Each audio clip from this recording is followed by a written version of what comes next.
OSSC CGL 2025 ପାଇଁ ପ୍ରସ୍ତୁତ ହେଉଥିବା ସମସ୍ତ ପରୀକ୍ଷାର୍ଥୀଙ୍କୁ ସ୍ୱାଗତ। ଆଜି ଆମେ ଓଡ଼ିଶାର ସାଧାରଣ ଜ୍ଞାନ ଉପରେ ଏକ ବିଶେଷ ଆଲୋଚନା କରିବାକୁ ଯାଉଛୁ। ଏହା କେବଳ ଏକ ପ୍ରଶ୍ନୋତ୍ତର ନୁହେଁ, ବରଂ ପ୍ରତିଟି ତଥ୍ୟ ପଛରେ ଥିବା ଗୁରୁତ୍ୱପୂର୍ଣ୍ଣ କଥାକୁ ବୁଝିବାର ଏକ ପ୍ରୟାସ। ତଥ୍ୟକୁ ବୁଝିଲେ ହିଁ ମନେ ରହିବ। ବିଲକୁଲ। ତେବେ ଚାଲନ୍ତୁ ଆରମ୍ଭ କରିବା। ବହୁତ ବଢ଼ିଆ। ତେବେ ଆମର ପ୍ରଥମ ପ୍ରଶ୍ନ ଓଡ଼ିଶାର ଆକାରକୁ ନେଇ। What is the total area of Odisha? ମାନେ ଓଡ଼ିଶାର ମୋଟ କ୍ଷେତ୍ରଫଳ କେତେ? ବିକଳ୍ପଗୁଡ଼ିକ ହେଲା 145,707 ବର୍ଗ କିଲୋମିଟର, 155,707, 165,707 ଆଉ 175,707 ବର୍ଗ କିଲୋମିଟର। ହଁ, ଏହାର ଉତ୍ତର ହେଉଛି 155,707 ବର୍ଗ କିଲୋମିଟର। 155,707 ଠିକ୍ ଅଛି। ଆଜ୍ଞା, ଏହି ବିଶାଳ କ୍ଷେତ୍ରଫଳ ମାନେ ଏହା ହିଁ ଓଡ଼ିଶାକୁ ପୂର୍ବ ଭାରତରେ ଏକ ପ୍ରମୁଖ ରାଜ୍ୟ ଭାବେ ପରିଚିତ କରାଏ।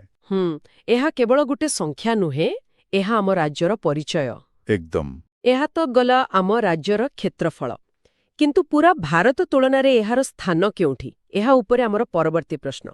Odisha is the largest state in India Bai area and Bai population. ଅର୍ଥାତ୍ କ୍ଷେତ୍ରଫଳରେ କେତେତମ ଆଉ ଜନସଂଖ୍ୟାରେ କେତେତମ? ବିକଳ୍ପଗୁଡ଼ିକ ହେଲା ସପ୍ତମ ଓ ଦଶମ, ଅଷ୍ଟମ ଓ ଏକାଦଶ, ନବମ ଓ ଦ୍ୱାଦଶ, ଦଶମ ଓ ତ୍ରୟୋଦଶ। ଏଠାରେ ସଠିକ୍ ଯୋଡ଼ି ହେଉଛି ଅଷ୍ଟମ ଓ ଏକାଦଶ। ଅଷ୍ଟମ ଓ ଏକାଦଶ। ଆଚ୍ଛା।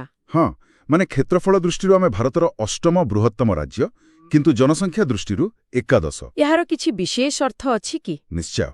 ଏହାର ଅର୍ଥ ହେଉଛି ଆମ ରାଜ୍ୟର ଆକାର ତୁଳନାରେ ଜନସଂଖ୍ୟାର ଚାପ ଅପେକ୍ଷାକୃତ କମ୍, ଯାହାକି ଏକ ଭଲ ସ୍ଥିତି। ଏହା ପ୍ରକୃତିରେ ଏକ ଗୁରୁତ୍ୱପୂର୍ଣ୍ଣ ଦୃଷ୍ଟିକୋଣ। ଏବେ ଚାଲନ୍ତୁ ପୃଥିବୀ ମାନଚିତ୍ରରେ ଓଡ଼ିଶାର ସଠିକ୍ ସ୍ଥିତି ବିଷୟରେ ଜାଣିବା। Between which latitudes does Odisha lie? ଓଡ଼ିଶା କେଉଁ ଅକ୍ଷାଂଶ ମଧ୍ୟରେ ଅବସ୍ଥିତ? ବିକଳ୍ପଗୁଡ଼ିକ ହେଲା ଓଡ଼ିଶା 17.49 ଡିଗ୍ରୀ ଏନ୍ ଏବଂ 22.34 ଡିଗ୍ରୀ ଏନ୍ ଅକ୍ଷାଂଶ ମଧ୍ୟରେ ଅବସ୍ଥିତ। 17.49 degree N and 22.34 degree N. ଆଜ୍ଞା, ଆଉ ଏହି ଅକ୍ଷାଂଶଗତ ସ୍ଥିତିର ପ୍ରଭାବ ବହୁତ ଗଭୀର। ଏହା ହିଁ ଓଡ଼ିଶାକୁ କ୍ରାନ୍ତୀୟ ଜଳବାୟୁ ବା ଟ୍ରପିକାଲ ଜୋନ୍ ଅଞ୍ଚଳରେ ରଖିଛି। ସେଥିପାଇଁ ଏଠି ଏତେ ଗରମ। ହଁ, ଗ୍ରୀଷ୍ମ, ବର୍ଷା ଓ ଶୀତ ଋତୁ ଏସବୁ ଏହି ଅକ୍ଷାଂଶ ଯୋଗୁଁ ହିଁ ହୁଏ, ଯାହା ଆମ କୃଷିକୁ ପ୍ରଭାବିତ କରେ। ବୁଝିଲି। ଠିକ୍ ସେହିପରି ଦ୍ରାଘିମା ବିଷୟରେ ମଧ୍ୟ ପ୍ରଶ୍ନ ଆସିପାରେ। What is the longitudinal extent of Odisha? ଓଡ଼ିଶାର ଦ୍ରାଘିମା ବିସ୍ତୃତି କେତେ? ବିକଳ୍ପଗୁଡ଼ିକ ହେଲା ଏହାର ପରିସର ହେଉଛି 81.27 ଡିଗ୍ରୀ ଇରୁ 87.29 ଡିଗ୍ରୀ ଇ। 81.27 ଡିଗ୍ରୀ ଇ ରୁ 87.29 ଡିଗ୍ରୀ ଇ। ହଁ, ଅକ୍ଷାଂଶ ଯଦି ଉତ୍ତର ଦକ୍ଷିଣ ସ୍ଥିତି ନିରୂପଣ କରେ, ତେବେ ଦ୍ରାଘିମା କରେ ପୂର୍ବ ପଶ୍ଚିମ ସ୍ଥିତି। ଏହା ଥିଲା ଭୌଗୋଳିକ ସ୍ଥିତି। ଏବେ ଚାଲନ୍ତୁ ଏଠାରେ ରହୁଥିବା ଲୋକମାନଙ୍କ ବିଷୟରେ କିଛି ଜାଣିବା। ଆରମ୍ଭ କରିବା ଶିକ୍ଷାରୁ। What is the literacy rate of Odisha? ଓଡ଼ିଶାର ସାକ୍ଷରତା ହାର କେତେ? ବିକଳ୍ପଗୁଡ଼ିକ 62.87%, 72.87%, 82.87% ଆଉ 92.87%। 2011 ଜନଗଣନା ଅନୁସାରେ ଓଡ଼ିଶାର ସାକ୍ଷରତା ହାର ହେଉଛି 72.87%। 72.87%। ଏହା ଜାତୀୟ ହାରାହାରି ତୁଳନାରେ ହଁ, ଟିକେ କମ୍। ଜାତୀୟ ହାରାହାରି ପ୍ରାୟ 74%। କିନ୍ତୁ ଏହା ଭିତରେ ଆଉ ଗୋଟେ କଥା ଅଛି। କ'ଣ ସେଇଟା? ପୁରୁଷ ସାକ୍ଷରତା ହାର ପ୍ରାୟ 81.6% ଥିବାବେଳେ ମହିଳା ସାକ୍ଷରତା ହାର ପ୍ରାୟ 64%। ଏ ପାର୍ଥକ୍ୟଟା ବହୁତ ବଡ଼। ଓହୋ, ତେଣୁ ସରକାରୀ ଯୋଜନାଗୁଡ଼ିକ ମହିଳା ଶିକ୍ଷା ଉପରେ ଅଧିକ ଧ୍ୟାନ ଦିଅନ୍ତି। ଏକଦମ ଠିକ୍। ସାକ୍ଷରତା ପରେ ଆସୁଛି ଜନସଂଖ୍ୟା ଘନତା। What is the population density of Odisha? ବିକଳ୍ପଗୁଡ଼ିକ 170 ପ୍ରତି ବର୍ଗ କିଲୋମିଟର, 270, 370 ନା 470 ପ୍ରତି ବର୍ଗ କିଲୋମିଟର? ଓଡ଼ିଶାର ଜନସଂଖ୍ୟା ଘନତା ହେଉଛି 270 ଜଣ ପ୍ରତି ବର୍ଗ କିଲୋମିଟରରେ। 270? ଆଜ୍ଞା, ମାନେ ହାରାହାରି ଭାବେ ଗୋଟିଏ ବର୍ଗ କିଲୋମିଟର ଅଞ୍ଚଳରେ 270 ଜଣ ଲୋକ ବାସ କରନ୍ତି। ଏହା ଜାତୀୟ ହାରାହାରି, ଯାହାକି 382, ତାଠାରୁ ବହୁତ କମ୍। ତେବେ ଏଥିରୁ କ'ଣ ଜଣାପଡ଼ୁଛି? ଏଥିରୁ ଜଣାପଡ଼େ ଯେ ଆମ ରାଜ୍ୟରେ ଜନବସତିର ବିତରଣ ସବୁଠି ସମାନ ନୁହେଁ। ଉପକୂଳରେ ଘନତା ବେଶୀ ଆଉ ପଶ୍ଚିମ ଓ ଦକ୍ଷିଣ ଓଡ଼ିଶାରେ କମ୍। ଆଚ୍ଛା, ଏବେ ବୁଝାପଡ଼ୁଛି। ତେବେ ଏବେ ଚାଲନ୍ତୁ ପ୍ରଶାସନିକ ବ୍ୟବସ୍ଥା ଆଣକୁ ଯିବା। What is the total number of blocks in Odisha? ଓଡ଼ିଶାରେ ମୋଟ କେତୋଟି ବ୍ଲକ୍ ଅଛି? ବିକଳ୍ପ 214, 314, 414, 514। ଓଡ଼ିଶାରେ ମୋଟ 314ଟି ବ୍ଲକ ରହିଛି। 314? ହଁ, ଏଠି ଗୋଟେ ଦ୍ୱନ୍ଦ୍ୱ ଆସେ ବ୍ଲକ ଆଉ ତହସିଲ ଭିତରେ। ହଁ, ତାହା ମୁଁ ପଚାରିବାକୁ ଯାଉଥିଲି। ମନେ ରଖିବାକୁ ହେବ ଆମର 314ଟି ବ୍ଲକ ଏବଂ 317ଟି ତହସିଲ ଅଛି। ବ୍ଲକର କାମ ହେଉଛି ବିକାଶମୂଳକ କାର୍ଯ୍ୟ ଆଉ ତହସିଲର କାମ ହେଉଛି ରାଜସ୍ୱ। ବିଡିଓ ଆଉ ତହସିଲଦାର ବହୁତ ଭଲ ଭାବେ ବୁଝାଇଲେ। ତେବେ ଏହି 314ଟି ବ୍ଲକ୍ ମଧ୍ୟରୁ ସବୁଠୁ ବଡ଼ କିଏ? Which is the biggest block in Odisha? ବିକଳ୍ପ Boriguma block Koraput, Titilagarh block Balangir, Bhawanipatna block Kalahandi, Phulbani block Kandhamal. କ୍ଷେତ୍ରଫଳ ଦୃଷ୍ଟିରୁ କୋରାପୁଟ ଜିଲ୍ଲାର ବୋରିଗୁମ୍ମା ବ୍ଲକ ହେଉଛି ଓଡ଼ିଶାର ସର୍ବବୃହତ୍ ବ୍ଲକ। ବୋରିଗୁମ୍ମା କୋରାପୁଟ ଜିଲ୍ଲାରେ? ହଁ, ରାଜ୍ୟର ଭୌଗୋଳିକ ବିବିଧତାର ଏହା ଏକ ଭଲ ଉଦାହରଣ। ଗ୍ରାମାଞ୍ଚଳ ପ୍ରଶାସନରୁ ଏବେ ସହରାଞ୍ଚଳ ଆଡ଼କୁ ଆସିବା। How many municipal corporations are there in Odisha as of January 2026? ମାନେ ଜାନୁଆରୀ 2026 ସୁଦ୍ଧା ଓଡ଼ିଶାରେ କେତୋଟି ମହାନଗର ନିଗମ ଅଛି? ବିକଳ୍ପ 5, 6, 7, 8। ଜାନୁଆରୀ 2026 ସୁଦ୍ଧା ଏହି ସଂଖ୍ୟା ହେଉଛି 6। 6ଟି କେଉଁଗୁଡ଼ିକ? ଭୁବନେଶ୍ୱର, କଟକ, ବ୍ରହ୍ମପୁର, ରାଉରକେଲା, ସମ୍ବଲପୁର ଆଉ ସବୁଠାରୁ ନୂଆ ହେଉଛି ପୁରୀ। ଆଚ୍ଛା, ପୁରୀ ଏବେ ମହାନଗର ନିଗମ। ହଁ, ଏହା ହେଉଛି ସହରାଞ୍ଚଳ ହାସନର ସବୁଠୁ ଉପର ସ୍ତର। ଠିକ୍ ଅଛି। ତେବେ ତା ପର ସ୍ତର ମାନେ municipality. How many municipalities are there in Odisha as of January 2026? କେତୋଟି ମ୍ୟୁନିସିପାଲିଟି ବା ପୌରପାଳିକା ଅଛି? ବିକଳ୍ପ 52, 54, 65, 70। ଏହାର ସଂଖ୍ୟା ହେଉଛି 54। 54। ହଁ, ଡିସେମ୍ବର 2025 ପରେ କିଛି ନୂଆ ୟୁଏଲ୍ବି ଯୋଡ଼ାଯିବା ପରେ ଏହି ସଂଖ୍ୟା 54ରେ ପହଞ୍ଚିଛି। ତେବେ ଯଦି ଆମେ ସବୁକୁ ମିଶାଇ ଦେବା ମୋଟ ସଂଖ୍ୟା କେତେ ହେବ? Which of the following represents the total number of urban local bodies ULBs in Odisha as of January 2026? ବିକଳ୍ପ 120, 113, 143, 150। ମୋଟ ସଂଖ୍ୟା ହେଉଛି 143। 143 ଏଥିରେ ସବୁ ଅଛନ୍ତି। ହଁ, ଏହି 143 ଭିତରେ 6ଟି ମହାନଗର ନିଗମ, 54ଟି ମ୍ୟୁନିସିପାଲିଟି ଏବଂ ବାକି 83ଟି ବିଜ୍ଞାପିତ ଅଞ୍ଚଳ ପରିଷଦ ବା ଏନ୍ଏସି ଅଛି। ଆଚ୍ଛା, ସବୁ ମିଶି 143। ଆଜ୍ଞା। ଏବେ ଏହି ବର୍ଗୀକରଣ ଉପରେ ଏକ ସ୍ପଷ୍ଟ ପ୍ରଶ୍ନ। Into how many main categories are urban local bodies in Odisha classified? ମୁଖ୍ୟତଃ କେତୋଟି ଶ୍ରେଣୀରେ ବିଭକ୍ତ କରାଯାଇଛି? 2, 3, 4 ନା 5? ଏଗୁଡ଼ିକୁ ମୁଖ୍ୟତଃ 3ଟି ଶ୍ରେଣୀରେ ବିଭକ୍ତ କରାଯାଇଛି। 3ଟି ଶ୍ରେଣୀ? ହଁ, ପ୍ରଥମେ ମହାନଗର ନିଗମ, ତାପରେ ପୌର ପରିଷଦ ବା ମ୍ୟୁନିସିପାଲିଟି, ଆଉ ତୃତୀୟରେ? ତୃତୀୟରେ ବିଜ୍ଞାପିତ ଅଞ୍ଚଳ ପରିଷଦ, ଯାହାକୁ ଆମେ ଏନ୍ଏସିସ୍ ବୋଲି କହୁ। ବୁଝିଲି। ତେବେ ଏହି 3ଟି ସ୍ତର ମଧ୍ୟରୁ ସବୁଠୁ ବଡ଼ କିଏ? What is the largest type of urban local body in Odisha? ବିକଳ୍ପ ମ୍ୟୁନିସିପାଲିଟି, ବିଜ୍ଞାପିତ ଅଞ୍ଚଳ ପରିଷଦ, ମହାନଗର ନିଗମ, ପଞ୍ଚାୟତ ସମିତି। ଏଥିରେ କୌଣସି ସନ୍ଦେହ ନାହିଁ ଯେ ଏହା ହେଉଛି ମହାନଗର ନିଗମ। କେବଳ ଆକାରରେ ନା କ୍ଷମତାରେ ବି? ଉଭୟ ଆକାରରେ, ପ୍ରଶାସନିକ କ୍ଷମତାରେ, ଆର୍ଥିକ ସ୍ୱାଧୀନତାରେ ସବୁଥିରେ ଏହା ବଡ଼। ତେବେ ଏହି ମହାନଗର ନିଗମ କେଉଁ ପ୍ରକାରର ଅଞ୍ଚଳରେ ଗଠନ କରାଯାଏ? Around which type of area is a municipal corporation in Odisha generally constituted? ବିକଳ୍ପ ଗ୍ରାମୀଣ ବସତି, ପରିବର୍ତ୍ତନଶୀଳ ଅଞ୍ଚଳ, ମହାନଗରୀ, ଶିଳ୍ପ କ୍ଲଷ୍ଟର। ଏହା ମହାନଗରୀ ବା ମେଟ୍ରୋପଲିଟନ ସିଟିଗୁଡ଼ିକ ପାଇଁ ଉଦ୍ଦିଷ୍ଟ। ମହାନଗରୀ ପାଇଁ? ହଁ, ଯେତେବେଳେ ଏକ ସହରର ଜନସଂଖ୍ୟା ବହୁତ ବଢ଼ିଯାଏ, ସେତେବେଳେ ତାକୁ ମହାନଗରୀର ମାନ୍ୟତା ଦିଆଯାଇ ମହାନଗର ନିଗମ ଗଠନ କରାଯାଏ। ଏଠାରେ ଜନସଂଖ୍ୟା ହିଁ ମୁଖ୍ୟ ମାପଦଣ୍ଡ। What is the minimum population requirement for a metropolitan city to be governed by a municipal corporation in Odisha? ସର୍ବନିମ୍ନ କେତେ ଜନସଂଖ୍ୟା ଦରକାର? ବିକଳ୍ପ 50,000, 75,000, 1 ଲକ୍ଷ, 150,000। ଏହି ସୀମା ହେଉଛି 1 ଲକ୍ଷ ବା 100,000। 1 ଲକ୍ଷରୁ ଅଧିକ ହେଲେ ମହାନଗର ନିଗମ। ଆଜ୍ଞା, ଏହା ଏକ ଗୁରୁତ୍ୱପୂର୍ଣ୍ଣ ମାନଦଣ୍ଡ। ମହାନଗର ନିଗମ ପରେ ଏବେ ମ୍ୟୁନିସିପାଲିଟି ବିଷୟରେ ଜାଣିବା। ଏହାର ସ୍ଥାନୀୟ ଓଡ଼ିଆ ନାମ କ'ଣ? By which local Odia name a municipalities in Odisha? ବିକଳ୍ପ ମହାନଗର ନିଗମ, ପୌର ପରିଷଦ, ବିଜ୍ଞାପିତ ଅଞ୍ଚଳ ପରିଷଦ, ନଗର ନିଗମ। ମ୍ୟୁନିସିପାଲିଟିଗୁଡ଼ିକୁ ଓଡ଼ିଶାରେ ପୌର ପରିଷଦ କୁହାଯାଏ। ପୌର ପରିଷଦ ଏଇଟା ମନେ ରଖିବା ଜରୁରୀ। ହଁ, କାରଣ ପରୀକ୍ଷାରେ ଇଂରାଜୀ ବଦଳରେ ଓଡ଼ିଆ ଶବ୍ଦ ଦେଇପାରେ। ଠିକ୍ ତେବେ ପୌର ପରିଷଦ ପାଇଁ ଜନସଂଖ୍ୟାର ସୀମା କେତେ? What population range qualifies an urban center as a municipality in Odisha? ବିକଳ୍ପ 10,000ରୁ ଅଧିକ ଏବଂ 20,000ରୁ କମ୍, 12,000ରୁ ଅଧିକ ଏବଂ 40,000ରୁ କମ୍, 20,000ରୁ ଅଧିକ ଏବଂ 1,00,000ରୁ କମ୍, ଆଉ 50,000ରୁ ଅଧିକ ଏବଂ 2,00,000ରୁ କମ୍। ଏହାର ପରିସର ହେଉଛି 20,000ରୁ ଅଧିକ ଏବଂ 100,000ରୁ କମ୍। 20,000ରୁ 1,00,000 ଭିତରେ। ହଁ, ଏହି ଜନସଂଖ୍ୟା ବିଶିଷ୍ଟ ସହରାଞ୍ଚଳରେ ପୌର ପରିଷଦ କାମ କରେ। ଏହି ପୌର ପରିଷଦଗୁଡ଼ିକ ସାଧାରଣତଃ କେଉଁଠି ଦେଖାଯାଏ? In which types of locations are municipalities in Odisha generally established?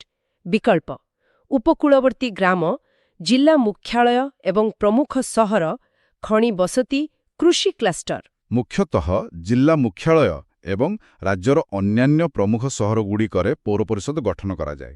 ଯେମିତିକି ଅନୁଗୁଳ, ବାଲେଶ୍ୱର। ହଁ, ବାରିପଦା ଏହିଭଳି ସହରଗୁଡ଼ିକ ପୌର ପରିଷଦ ଦ୍ୱାରା ପରିଚାଳିତ। ଏବେ ଆମେ ସହରାଞ୍ଚଳ ଶାସନର ତୃତୀୟ ଏବଂ ପ୍ରାରମ୍ଭିକ ସ୍ତରକୁ ଆସିବା। NAC by what local name are notified area councils known in Odisha?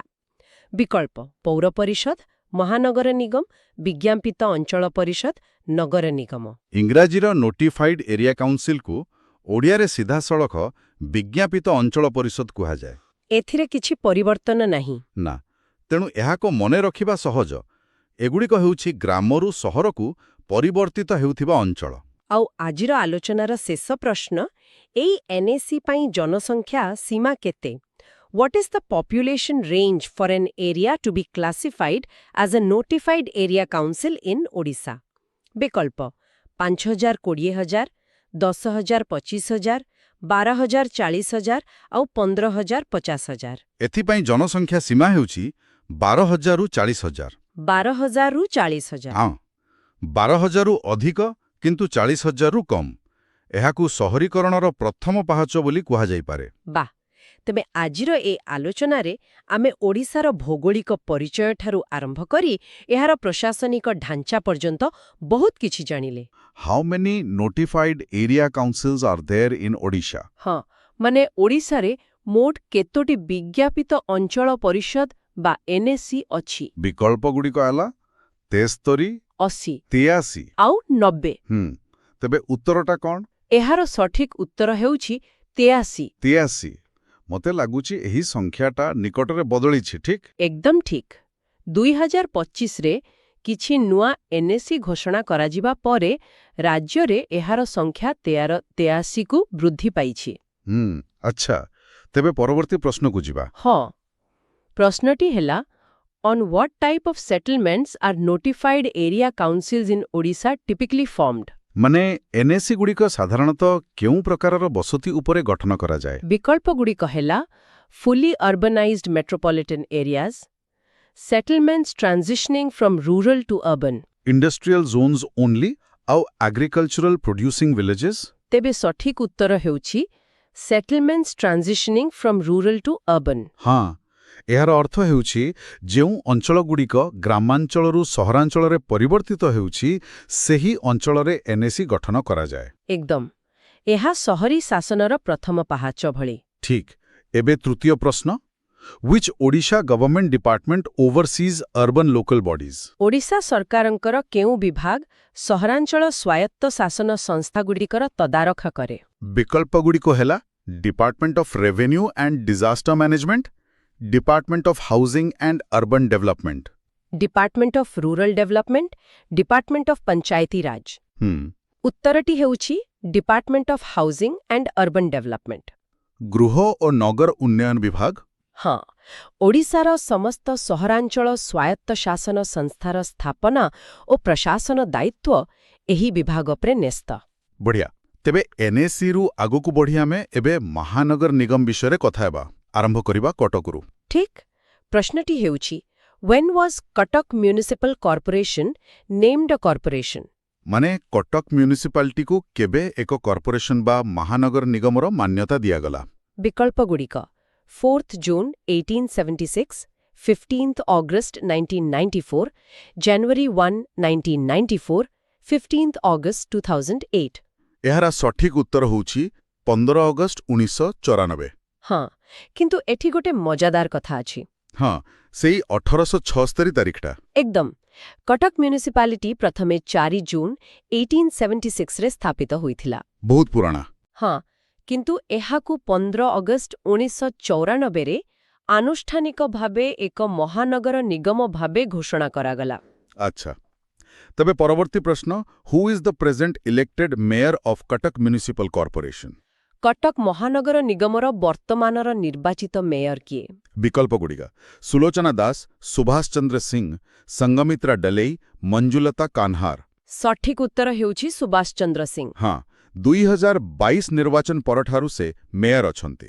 ଏହା ସହିତ ମନେ ରଖିବାକୁ ହେବ ଯେ ଡେପୁଟି ମେୟର ପଦବୀ ଖାଲି ଅଛି। ଆଉ ମ୍ୟୁନିସିପାଲ କମିଶନର? ସେ ହେଉଛନ୍ତି ଶ୍ରୀ ନିଖିଲ ପବନ କଲ୍ୟାଣ ଆଇଏଏସ୍। ଠିକ୍ ଅଛି। ଏବେ ସିଏଲସିର ୱାର୍ଡ ସଂଖ୍ୟା। ପ୍ରଶ୍ନଟି ହେଲା, how many wards is Cuttack municipal corporation categorized into? ମାନେ କଟକ ମହାନଗର ନିଗମକୁ କେତୋଟି ୱାର୍ଡରେ ବିଭକ୍ତ କରାଯାଇଛି? ବିକଳ୍ପ 46, 59, 67, 42। ସଠିକ ଉତ୍ତର ହେଉଛି 59। ହଁ, ସିଏମ୍ସିକୁ 59ଟି ୱାର୍ଡରେ ବିଭକ୍ତ କରାଯାଇଛି ଏବଂ ପ୍ରତି ୱାର୍ଡରୁ ଜଣେ କାଉନ୍ସିଲର ପ୍ରତି 5 ବର୍ଷରେ ନିର୍ବାଚିତ ହୁଅନ୍ତି। ଠିକ୍ ଅଛି। କଟକରୁ ଏବେ ରାଜଧାନୀ ଭୁବନେଶ୍ୱରକୁ ଯିବା। ପ୍ରଶ୍ନ, when was Bhubaneswar municipal corporation BMC established? ଅର୍ଥାତ୍ ଭୁବନେଶ୍ୱର ମହାନଗର ନିଗମ ବିଏମ୍ସି କେବେ ସ୍ଥାପିତ ହୋଇଥିଲା? ବିକଳ୍ପ 1990, 1994, 2008, 2014। ଏହାର ଉତ୍ତର 1994। ଆଚ୍ଛା, ମାନେ କଟକ ଆଉ ଭୁବନେଶ୍ୱର ଦୁଇଟା ଯାକ ଏକା ବର୍ଷରେ? ହଁ, ବିଏମ୍ସି 1994ରେ ସ୍ଥାପିତ ହୋଇଥିଲା ଏବଂ ଏହା ସହରକୁ 67ଟି ପ୍ରଶାସନିକ ୱାର୍ଡ ଓ 46ଟି ରାଜସ୍ୱ ଗ୍ରାମରେ ବିଭକ୍ତ କରେ। ବଢ଼ିଆ। ଏବେ ପରବର୍ତ୍ତୀ ପ୍ରଶ୍ନ, who is the present elected mayor of Bhubaneswar municipal corporation BMC? ବିଏମ୍ସିର ବର୍ତ୍ତମାନର ନିର୍ବାଚିତ ମେୟର କିଏ? ବିକଳ୍ପ ସୁଭାଷ ଚନ୍ଦ୍ର ସିଂ, ସୁଲୋଚନା ଦାସ, ସଂଘମିତ୍ରା ଦଳଇ, ନିଖିଲ ପବନ କଲ୍ୟାଣ। ସଠିକ ଉତ୍ତର ହେଉଛି ସୁଲୋଚନା ଦାସ। ହଁ, 2022 ପରଠାରୁ ସୁଲୋଚନା ଦାସ ବିଏମ୍ସିର ମେୟର ଅଛନ୍ତି। ଆଉ ଡେପ୍ୟୁଟି ମେୟର? ଡେପ୍ୟୁଟି ମେୟର ହେଉଛନ୍ତି ଶ୍ରୀମତୀ ମଞ୍ଜୁଲତା କହର ଏବଂ ମ୍ୟୁନିସିପାଲ କମିଶନର ହେଉଛନ୍ତି ଶ୍ରୀ ରାଜେଶ ପ୍ରଭାକର ପାଟିଲ, ଆଇଏଏସ୍। ଠିକ୍ ଅଛି। ଏବେ ବିଏମ୍ସିର ୱାର୍ଡ ସଂଖ୍ୟା। How many administrative words does Bhubaneswar municipal corporation have? ବିଏମ୍ସିର କେତୋଟି ପ୍ରଶାସନିକ ୱାର୍ଡ ଅଛି? ବିକଳ୍ପ 59, 67, 42, 46। ଏହାର ଉତ୍ତର 67। ହଁ, ଆମେ ପୂର୍ବରୁ ଆଲୋଚନା କରିଛେ। ହଁ, ବିଏମ୍ସିକୁ 67ଟି ପ୍ରଶାସନିକ ୱାର୍ଡ ଏବଂ 46ଟି ରାଜସ୍ୱ ଗ୍ରାମରେ ବିଭକ୍ତ କରାଯାଇଛି। ବଢ଼ିଆ। ଏବେ ଗୋଟେ ବହୁତ ଗୁରୁତ୍ୱପୂର୍ଣ୍ଣ ପ୍ରଶ୍ନ। ହଁ, ଏହା ଏକ ଗୁରୁତ୍ୱପୂର୍ଣ୍ଣ ପ୍ରଶ୍ନ। What award did Bhubaneswar Municipal Corporation receive in 2011? 2011ରେ ବିଏମ୍ସି କେଉଁ ପୁରସ୍କାର ପାଇଥିଲା? ବିକଳ୍ପଗୁଡ଼ିକ ହେଲା Janaagraha urban G2C award, United Nations Sasakawa award, Odisha urban excellence award. ସଠିକ ଉତ୍ତର ହେଉଛି ୟୁନାଇଟେଡ୍ ନେସନ୍ସ ସାସାକାୱା ଆୱାର୍ଡ। ହଁ, ବିଏମ୍ସିକୁ ଏହି ପୁରସ୍କାର ଉନ୍ନତ ବିପର୍ଯ୍ୟୟ ପରିଚାଳନା ବ୍ୟବସ୍ଥା ଡିଜାଷ୍ଟର ରିସ୍କ ରିଡକ୍ସନ ମେକାନିଜମ ଗ୍ରହଣ କରିଥିବାରୁ ମିଳିଥିଲା। ଏକଦମ। ଏହା ବ୍ୟତୀତ 2011ରେ ମ୍ୟୁନିସିପାଲ କର୍ପୋରେସନ ଆୱାର୍ଡ ଏବଂ 2012ରେ ଜନାଗ୍ରହ ଅର୍ବାନ G2C ଆୱାର୍ଡ ମଧ୍ୟ ପାଇଥିଲା। ଠିକ୍। ତେବେ ପରବର୍ତ୍ତୀ ପ୍ରଶ୍ନ, What is the motto of Bhubaneswar Municipal Corporation? ବିଏମ୍ସିର ମୋଟୋ ବା ଆଦର୍ଶ ବାକ୍ୟ କ'ଣ? ବିକଳ୍ପ dedicated to public service, progress through partnership for better Bhubaneswar. Service above self, urban excellence for all. ଉତ୍ତର ହେଉଛି progress through partnership for better Bhubaneswar. ବଢ଼ିଆ। ସେହିପରି what is the motto of Cuttack Municipal Corporation? ହଁ, କଟକ ମହାନଗର ନିଗମର ମୋଟୋ କ'ଣ? ବିକଳ୍ପ Progress through partnership, dedicated to public service. Better city better life, service with excellence. ଏହାର ଉତ୍ତର ହେଉଛି dedicated to public service. ଠିକ୍। ଏବେ ବ୍ରହ୍ମପୁର ବିଷୟରେ। Who is the present elected mayor of Brahmapur Municipal Corporation? Brahmapur ମହାନଗର ନିଗମର ବର୍ତ୍ତମାନର ନିର୍ବାଚିତ ମେୟର କିଏ? ବିକଳ୍ପ ସୁଲୋଚନା ଦାସ, ସୁଭାଷ ଚନ୍ଦ୍ର ସିଂ, ସଙ୍ଗମିତ୍ରା ଦଳେଇ, ମଞ୍ଜୁଲତା କାନ୍ହାର। ସଠିକ୍ ଉତ୍ତର ହେଉଛି ସଂଘମିତ୍ରା ଦଳେଇ। ହଁ, 2022ରୁ ସେ ମେୟର ଅଛନ୍ତି। ଆଉ ମ୍ୟୁନିସିପାଲ କମିଶନର ହେଉଛନ୍ତି ଶ୍ରୀ ପ୍ରଥମେଶ ଅରବିନ୍ଦ ରାଜେଶ୍ର କେ, IAS। ଠିକ୍। ଏବେ ପରବର୍ତ୍ତୀ ପ୍ରଶ୍ନ। In which year was Berhampur Municipal Corporation formed? Brahmapur ମହାନଗର ନିଗମ କେଉଁ ବର୍ଷ ଗଠନ କରାଯାଇଥିଲା? ବିକଳ୍ପ 1994, 2008, 2014, 2022। ଉତ୍ତର ହେଉଛି 2008। ହଁ, ରେକର୍ଡ ଅନୁସାରେ ବ୍ରହ୍ମପୁର ମହାନଗର ନିଗମ 2008ରେ 42ଟି ୱାର୍ଡ ସହିତ ଗଠିତ ହୋଇଥିଲା। ଠିକ୍ ଅଛି। ତେବେ ପରବର୍ତ୍ତୀ ପ୍ରଶ୍ନ। In which year was Sambalpur municipal corporation formed? Sambalpur ମହାନଗର ନିଗମ କେବେ ଗଠନ ହୋଇଥିଲା? ବିକଳ୍ପଗୁଡ଼ିକ 2022 ପୂର୍ବରୁ ଅଛି, କିନ୍ତୁ ସଠିକ୍ ଉତ୍ତରଟି ହେଲା 2014। ହଁ, ସମ୍ବଲପୁର ଓ ରାଉରକେଲା ମହାନଗର ନିଗମ 2014ରେ ଗଠିତ ହୋଇଥିଲା। ଆଉ ପୁରୀ? ପୁରୀ ନିକଟରେ 2025ରେ ଗଠିତ ହୋଇଛି। ବହୁତ ବଢ଼ିଆ। ତେବେ ଆମେ ସହରାଞ୍ଚଳ ଶାସନ ବିଷୟରେ ତ ଅନେକ କିଛି ଜାଣିଲେ। ହଁ, NAC ଠାରୁ ମହାନଗର ନିଗମ ଯାଏ। ଏବେ ଚାଲନ୍ତୁ ଟିକେ ବଡ଼ ଚିତ୍ର ଦେଖିବା, ମାନେ ପୁରା ଓଡ଼ିଶାର ପ୍ରଶାସନିକ ବିଭାଜନ କେମିତି ହୋଇଛି। ନିଶ୍ଚୟ। ପ୍ରଶ୍ନଟି ହେଉଛି which of the following correctly states the present total number of divisions and subdivisions in Odisha? ମାନେ ଓଡ଼ିଶାରେ ବର୍ତ୍ତମାନ ମୋଟ କେତୋଟି ଡିଭିଜନ ଆଉ ସବଡିଭିଜନ ଅଛି? ବିକଳ୍ପଗୁଡ଼ିକ 3 divisions and 58 subdivisions, 3 divisions and 30 subdivisions। 5 divisions and 58 subdivisions, 3 divisions and 51 subdivisions। ତେବେ ସଠିକ୍ ଉତ୍ତର ହେଉଛି 3 divisions and 58 subdivisions। ହଁ, ପ୍ରଶାସନିକ ସୁବିଧା ପାଇଁ ଓଡ଼ିଶାକୁ ବର୍ତ୍ତମାନ 3ଟି ରାଜସ୍ୱ ଡିଭିଜନ ଏବଂ 58ଟି ସବଡିଭିଜନରେ ବିଭକ୍ତ କରାଯାଇଛି। ଠିକ୍। ପରବର୍ତ୍ତୀ ପ୍ରଶ୍ନ। Each revenue division in Odisha consists of how many districts? ଓଡ଼ିଶାର ପ୍ରତ୍ୟେକ ରାଜସ୍ୱ ଡିଭିଜନରେ କେତୋଟି ଜିଲ୍ଲା ଅଛି? ବିକଳ୍ପ 5 districts, 8 districts, 10 districts, 12 districts। ଉତ୍ତର ହେଉଛି 10 districts। ଏଇଟା ମନେ ରଖିବାକୁ ବହୁତ ସହଜ। 30ଟି ଜିଲ୍ଲା, 3ଟି ଡିଭିଜନ। ତେଣୁ ପ୍ରତି ଡିଭିଜନରେ 10ଟି ଲେଖାଏଁ ଜିଲ୍ଲା। ହଁ, ଉତ୍ତର, କେନ୍ଦ୍ରୀୟ ଏବଂ ଦକ୍ଷିଣ। ବହୁତ ଭଲ। ଏବେ who heads each revenue division in Odisha? ପ୍ରତ୍ୟେକ ରାଜସ୍ୱ ଡିଭିଜନର ମୁଖ୍ୟ କିଏ? ବିକଳ୍ପ district magistrate, RDC, chief secretary, tehsildar. ସଠିକ୍ ଉତ୍ତର ହେଉଛି RDC, ଅର୍ଥାତ୍ ରେଭିନ୍ୟୁ ଡିଭିଜନାଲ କମିଶନର। ହଁ, ପ୍ରଶାସନିକ କ୍ଷେତ୍ରରେ RDC ଜିଲ୍ଲା ପ୍ରଶାସନ ଏବଂ ରାଜ୍ୟ ସଚିବାଳୟ ମଧ୍ୟରେ ଏକ ସଂଯୋଜକକାରୀ ଭାବେ କାର୍ଯ୍ୟ କରନ୍ତି। ଆଚ୍ଛା, ଏବେ ଟିକେ ଇତିହାସକୁ ଫେରିବା। When Odisha was formed as a separate province in 1936, what was the total number of subdivisions? 1936ରେ ଯେତେବେଳେ ଓଡ଼ିଶା ଏକ ସ୍ୱତନ୍ତ୍ର ପ୍ରଦେଶ ଭାବେ ଗଠିତ ହେଲା, ସେତେବେଳେ ମୋଟ କେତୋଟି ସବଡିଭିଜନ ଥିଲା? ବିକଳ୍ପ 10, 12, 15, 18। ଏହାର ଉତ୍ତର 18। ମାତ୍ର 18ଟି? ହଁ, ସମୟକ୍ରମେ ଜିଲ୍ଲା ଏବଂ ସବଡିଭିଜନର ସଂଖ୍ୟା ବୃଦ୍ଧି ପାଇଛି। ଠିକ୍। Where is the headquarters of the Central Revenue Division of Odisha located? ଓଡ଼ିଶାର କେନ୍ଦ୍ରୀୟ ରାଜସ୍ୱ ଡିଭିଜନର ମୁଖ୍ୟାଳୟ କେଉଁଠାରେ ଅବସ୍ଥିତ? ବିକଳ୍ପ ଭୁବନେଶ୍ୱର, କଟକ, ପୁରୀ, ବାଲାସୋର। ସଠିକ୍ ଉତ୍ତର ହେଉଛି କଟକ। ହଁ, ଏହାର କାରଣ ତ ଐତିହାସିକ। କଟକ ବହୁ ପୁରୁଣା ପ୍ରଶାସନିକ କେନ୍ଦ୍ର। ଏକଦମ।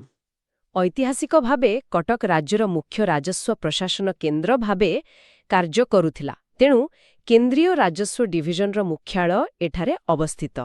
Question 41. Where is the headquarters of the Northern Revenue Division of Odisha located? ବିକଳ୍ପଗୁଡ଼ିକ ହେଲା ରାଉରକେଲା, ବଲାଙ୍ଗୀର, ସମ୍ବଲପୁର ଆଉ ସୁନ୍ଦରଗଡ଼। ଏହାର ସଠିକ୍ ଉତ୍ତର ହେଉଛି ସମ୍ବଲପୁର। ଓଡ଼ିଶାର ଯେଉଁ ଉତ୍ତର ରାଜସ୍ୱ ଡିଭିଜନ ଅଛି, ତାର ମୁଖ୍ୟାଳୟ ହେଉଛି ସମ୍ବଲପୁର। ସେଠୁ ହିଁ ରାଜସ୍ୱ ଡିଭିଜନାଲ କମିଶନର ବା RDC ଉତ୍ତର ଜିଲ୍ଲାଗୁଡ଼ିକର ତଦାରଖ କରନ୍ତି। ଆଚ୍ଛା, ତେବେ ଉତ୍ତର ଡିଭିଜନର ମୁଖ୍ୟାଳୟ ଯଦି ସମ୍ବଲପୁର, ତାହେଲେ ଦକ୍ଷିଣ ଡିଭିଜନର କେଉଁଠି? Question 42. Where is the headquarters of the Southern Revenue Division of Odisha located? Options: Brahmapura, Koraput, Rayagada, Ganjam. ଏହାର ଉତ୍ତର ହେବ ବ୍ରହ୍ମପୁର। ଦକ୍ଷିଣ ରାଜସ୍ୱ ଡିଭିଜନର ହେଡକ୍ୱାର୍ଟର ସେଇଠି ଅଛି। ଏହା ଦକ୍ଷିଣ ଓଡ଼ିଶାର ଜିଲ୍ଲାଗୁଡ଼ିକ ପାଇଁ ମାନେ ଗୋଟା ପ୍ରଶାସନିକ କେନ୍ଦ୍ର ଭଳି କାମ କରେ। ବୁଝିଲି। ତେବେ ଏବେ ଆମେ ରାଜ୍ୟ ଭିତରର ସୀମା ଦେଖିଲେ। ଚାଲନ୍ତୁ ଟିକେ ପଡ଼ୋଶୀ ରାଜ୍ୟମାନଙ୍କ ବିଷୟରେ ଜାଣିବା। Question 43. Odisha is surrounded by how many neighbouring states अर्थात ओडिशा चारिपटे केतोटी राज्य अछि ऑप्शंस 3 4 5 ना 6 एहार सठिक उत्तर हेउछि 4 चारोटी हाँ 4टी आमे जदि मानचित्रକୁ मने पकेइबा उत्तर पूर्वरे पश्चिमबंग उत्तରରେ झारखंड हाँ पश्चिमरे छत्तीसगढ़ आउ दक्षिणरे आंध्र प्रदेश आउ एही चारोटी राज्य भितरु काहा सहित आमर सीमा सबुठारु लंबा question 44 which state shares the maximum boundary length with Odisha options Jharkhand Paschim Bengal Chhattisgarh Andhra Pradesh एहार उत्तर हेब छत्तीसगढ़ छत्तीसगढ़ हाँ छत्तीसगढ़ सहित आमर सीमा सबुठारु लंबा एहा आमर प्राय 8टी जिल्लाକୁ लागिछि माने सुंदरगढ़ आरंभ करी मालकानगिरी पर्यंत पश्चिमबंग सहित आमर सीमा सबुठारु छोट मुख्यतः 2टी जिल्ला बालेश्वर और मयूरभंज सहित लागिछि ଏହା ବହୁତ ରୋଚକ ଆମର ତ 30ଟି ଜିଲ୍ଲା ଅଛି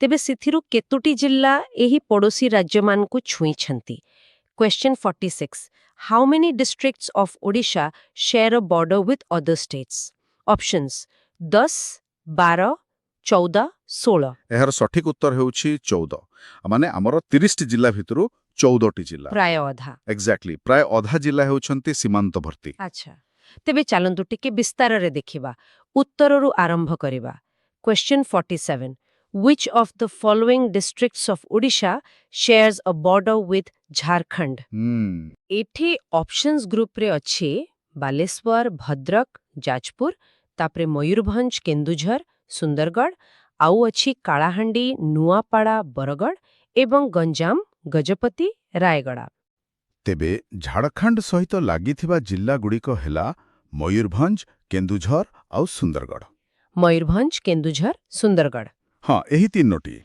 ଏବେ ଉତ୍ତରରୁ ପଶ୍ଚିମ ଆଡ଼କୁ ଯିବା ଯେଉଁଠି ଆମର ସବୁଠାରୁ ଲମ୍ବା ସୀମା ଅଛି question 48 how many districts of Odisha share a border with Chhattisgarh options 6 7 8 9 ଆମେ ଆଗରୁ ଏ ବିଷୟରେ କଥା ହେଉଥିଲେ ସଠିକ ଉତ୍ତର ହେଉଛି 8 8ଟା ଜିଲ୍ଲା ହଁ ସବୁଠୁ ଲମ୍ବା ସୀମା ଆଉ ସବୁଠୁ ଅଧିକ ଜିଲ୍ଲା 8 ଜିଲ୍ଲା ମନେ ରଖିବା ଟିକେ କଷ୍ଟ ଚାଲନ୍ତୁ ପ୍ରଶ୍ନଟାକୁ ଉଲ୍ଟେଇ ଦେବା question 49 which of the following districts does not share a border with Chhattisgarh options Sundargarh Jharsuguda Mayurbhanj ଏଇଟା ଭଲ ଉପାୟ ଉତ୍ତରଟି ହେବ ମୟୂରଭଞ୍ଜ ମୟୂରଭଞ୍ଜ କାହିଁକି କାରଣ ମୟୂରଭଞ୍ଜ ଓଡ଼ିଶାର ଉତ୍ତର ପୂର୍ବ କୋଣରେ ଅଛି ସେଇଟା ପଶ୍ଚିମବଙ୍ଗ ଆଉ ଝାଡ଼ଖଣ୍ଡକୁ ଛୁଏଁ ଛତିଶଗଡ଼ ତ ପଶ୍ଚିମରେ ତା ସାମ୍ନାରେ କୌଣସି ସମ୍ପର୍କ ନାହିଁ ଠିକ୍ ଅଛି ଏବେ ଆମେ ମାନଚିତ୍ରରେ ଦକ୍ଷିଣ ଆଡ଼କୁ ଯିବା question 50 how many districts of Odisha share a border with Andhra Pradesh options 3 4 5 6 Andhra Pradesh ସହିତ ଆମର 5ଟି ଜିଲ୍ଲା ସୀମା ବାଣ୍ଟିଛନ୍ତି 5ଟି ହଁ ଗଞ୍ଜାମ ଗଜପତି ରାୟଗଡ଼ା କୋରାପୁଟ ଆଉ ଶେଷରେ ମାଲକାନଗିରି ଏଥି ମୋ ମନରେ ଗୋଟେ ପ୍ରଶ୍ନ ଆସୁଛି ଏମିତି କିଛି ଜିଲ୍ଲା ଅଛି କି ଯାହା ଦୁଇଟା ରାଜ୍ୟକୁ ଛୁଇଁଛି ମାନେ ଏକ ପ୍ରକାରେ ଜଙ୍କସନ୍ ଭଳି ଏକଦମ ଠିକ୍ କଥା ଧରିଛନ୍ତି ଆଉ ଆମର ପରବର୍ତ୍ତୀ ପ୍ରଶ୍ନ ସେଇଆ ହିଁ question 51 which districts of Odisha share border with both Chhattisgarh and Andhra Pradesh ଆଚ୍ଛା ଅପସନ୍ସ ହେଲା କୋରାପୁଟ ଏବଂ ମାଲକାନଗିରି ସୁନ୍ଦରଗଡ଼ ଏବଂ ନୂଆପାଡ଼ା କଳାହାଣ୍ଡି ଏବଂ ନବରଙ୍ଗପୁର ଆଉ ଗଞ୍ଜାମ ଏବଂ ଗଜପତି ତେବେ ଏହାର ଉତ୍ତର କ'ଣ ହବ ଏହାର ଉତ୍ତର ହେଉଛି କୋରାପୁଟ ଏବଂ ମାଲକାନଗିରି କୋରାପୁଟ ଆଉ ମାଲକାନଗିରି ହଁ ଏ ଦୁଇଟା ଜିଲ୍ଲା ଓଡ଼ିଶାର ଦକ୍ଷିଣ ପଶ୍ଚିମ କୋଣରେ ଅଛି ଏମାନଙ୍କର ପଶ୍ଚିମ ପଟ ଛତିଶଗଡ଼କୁ ଲାଗିଛି ଆଉ ଦକ୍ଷିଣ ପଟ ଆନ୍ଧ୍ରପ୍ରଦେଶକୁ ଠିକ୍ ସେହିପରି ଉତ୍ତର ଓଡ଼ିଶାରେ ବି କ'ଣ ଏମିତି କୌଣସି ଜଙ୍କସନ୍ ଜିଲ୍ଲା ଅଛି question 52 which district of Odisha shares border with both Chhattisgarh and Jharkhand options Mayurbhanj Keonjhar Sundargarh Bargarh ହଁ ଅଛି ସେହି ଜିଲ୍ଲାଟି ହେଉଛି ସୁନ୍ଦରଗଡ଼ ସୁନ୍ଦରଗଡ଼ ହଁ ସୁନ୍ଦରଗଡ଼ ଜିଲ୍ଲାର ଉତ୍ତର ପଟ ଝାରଖଣ୍ଡକୁ ଲାଗିଥିବା ବେଳେ ପଶ୍ଚିମ ପଟ ଛତିଶଗଡ଼କୁ ଲାଗିଛି ଆମେ ଏ ଯୋଉ 30ଟା ଜିଲ୍ଲାର ମାନଚିତ୍ର ଦେଖୁଛେ ଏଇଟା ତ ସବୁବେଳେ ଏମିତି ନଥିଲା ଚାଲନ୍ତୁ ଟିକେ ଇତିହାସ ଆଡ଼କୁ ଯିବା Question 53. When Odisha was formed as a separate province in 1936, how many districts did it have? Options 5, 6, 7, 13. ସେତେବେଳେ ମାନେ ସ୍ଥିତି ବହୁତ ଅଲଗା ଥିଲା ଉତ୍ତରଟି ହେଉଛି 6 ମାତ୍ର 6ଟି ହଁ 1936 ଏପ୍ରିଲ 1 ତାରିଖରେ ଯେତେବେଳେ ଓଡ଼ିଶା ଗଠନ ହେଲା ସେତେବେଳେ ମାତ୍ର 6ଟି ଜିଲ୍ଲା ଥିଲା କଟକ, ପୁରୀ, ବାଲେଶ୍ୱର, ସମ୍ବଲପୁର, ଗଞ୍ଜାମ ଆଉ କୋରାପୁଟ। 6ରୁ 30 ଏଥିରେ ସବୁଠାରୁ ବଡ଼ ପରିବର୍ତ୍ତନ ତ 1993ରେ ହୋଇଥିଲା, ନୁହେଁ କି? Question 54. In 1993, during late Biju Patnaik's tenure as chief minister, new districts were created and the number increased from how many to how many? ଗୋଟିଏ ଅପସନ୍ ଅଛି 13ରୁ 30। ହଁ, ସଠିକ ଉତ୍ତର ହେଉଛି 13ରୁ 30। 1993 ପର୍ଯ୍ୟନ୍ତ ଥିଲା 13ଟା ଜିଲ୍ଲା, ଆଉ ତାପରେ ଏକାଥରେ 17ଟା ନୂଆ ଜିଲ୍ଲା ଗଠନ ହେଲା। ଏହା ପଛରେ ବିଜୁବାବୁଙ୍କର ଗୋଟେ ବଡ଼ ଦୂରଦୃଷ୍ଟି ଥିଲା। ଛୋଟ ଜିଲ୍ଲା କରିବା ଦ୍ୱାରା ଶାସନ ଲୋକଙ୍କ ପାଖରେ ପହଞ୍ଚି ପାରିଲା। ତେବେ ଆମ ପାଖରେ ଏବେ 30ଟି ଜିଲ୍ଲା ଅଛି। କ୍ଷେତ୍ରଫଳ ଦୃଷ୍ଟିରୁ ସବୁଠାରୁ ବଡ଼ କିଏ? Question 55. Which is the largest district of Odisha by area? Options: Sundargarh, Ganjam, Mayurbhanj, Koraput. ଏହାର ଉତ୍ତର ହେଉଛି ମୟୂରଭଞ୍ଜ। ଏହାର କ୍ଷେତ୍ରଫଳ ପ୍ରାୟ 10,418 ବର୍ଗ କିଲୋମିଟର। ବାଃ! ତାହେଲେ ଯଦି ମୟୂରଭଞ୍ଜ ସବୁଠାରୁ ବଡ଼, ତେବେ ସବୁଠାରୁ ଛୋଟ କିଏ? Question 56. Which is the smallest district of Odisha by area? Options: Bhadrak, Devgarh, Jagatsinghpur, Nayagarh. କ୍ଷେତ୍ରଫଳରେ ସବୁଠାରୁ ଛୋଟ ହେଉଛି ଜଗତସିଂହପୁର। ଜଗତସିଂହପୁର, ହଁ, ଏହା କ୍ଷେତ୍ରଫଳ ମାତ୍ର 1759 ବର୍ଗ କିଲୋମିଟର। ଏବେ ଲୋକସଂଖ୍ୟା କଥା ଦେଖିବା। Question 57. Which is the most populous district of Odisha as per census 2011? Options: Cuttack, Khordha, Ganjam, Mayurbhanj.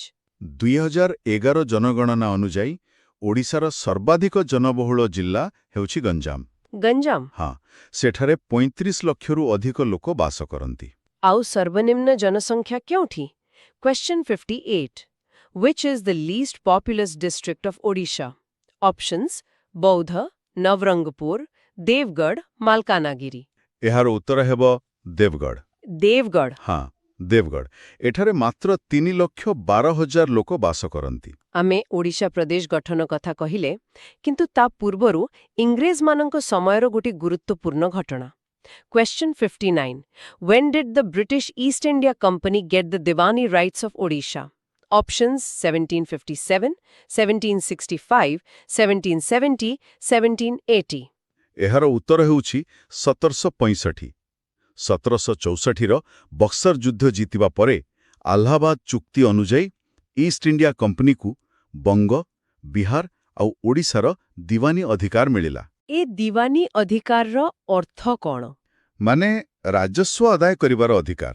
ଏଇଟା ସେହି ମୁହୂର୍ତ୍ତ ଥିଲା ଯେତେବେଳେ ଇଷ୍ଟ ଇଣ୍ଡିଆ କମ୍ପାନୀ ଗୋଟେ ବ୍ୟବସାୟୀ କମ୍ପାନୀରୁ ଏକ ଶାସକ ଶକ୍ତିରେ ପରିଣତ ହେଲା। ଆଚ୍ଛା, 1936ରେ ସ୍ୱତନ୍ତ୍ର ପ୍ରଦେଶ ହେବା ପୂର୍ବରୁ ଓଡ଼ିଆ ଭାଷାଭାଷୀ ଅଞ୍ଚଳଗୁଡ଼ିକ କେଉଁଠି ଥିଲା? Question 60. Before becoming an independent state, Odisha was attached to which two provinces? Options: Madras ଏବଂ ବମ୍ବେ, ବିହାର ଏବଂ ପଶ୍ଚିମବଙ୍ଗ, ସେଣ୍ଟ୍ରାଲ ପ୍ରୋଭିନ୍ସ ଏବଂ ଆସାମ, ପଞ୍ଜାବ ଏବଂ ବଙ୍ଗଳା। ଏହାର ଉତ୍ତର ହେବ ବିହାର ଏବଂ ପଶ୍ଚିମବଙ୍ଗ, କାରଣ ସେତେବେଳେ ଓଡ଼ିଆ ଭାଷାଭାଷୀ ଲୋକମାନେ ଅନେକ ପ୍ରଶାସନିକ କ୍ଷେତ୍ରରେ ବିଚ୍ଛିନ୍ନ ହୋଇ ରହିଥିଲେ। ଉପକୂଳ ଓଡ଼ିଶା ମୁଖ୍ୟତଃ ବେଙ୍ଗଲ ପ୍ରେସିଡେନ୍ସିର ଅଂଶ ଥିଲା, ଯାହା ପରେ ବିହାର ଓଡ଼ିଶା ପ୍ରଦେଶ ହେଲା, ଆଉ ଦକ୍ଷିଣ ଓଡ଼ିଶା ମାଡ୍ରାସ ପ୍ରେସିଡେନ୍ସି ଅଧୀନରେ ଥିଲା। ତେବେ ପ୍ରଶ୍ନ number 61. Which viceroy suggested separating Bihar and Odisha from Bengal in 1912? ଅର୍ଥାତ୍ 1912 ମସିହାରେ କେଉଁ ଭାଇସରୟ ବଙ୍ଗାଳରୁ ବିହାର ଆଉ ଓଡ଼ିଶାକୁ ଅଲଗା କରିବା ପାଇଁ ପ୍ରସ୍ତାବ ଦେଇଥିଲେ? ଅପସନ୍ସଗୁଡ଼ିକ ହେଲା Lord Karjan, Lord Hardinge, Lord reading, Lord Erin. ଦେଖନ୍ତୁ, ଏହାର ସଠିକ ଉତ୍ତର ହେଉଛି ଲର୍ଡ ହାର୍ଡିଞ୍ଜ। ଏହା ପଛରେ ଗୋଟେ କାରଣ ଅଛି।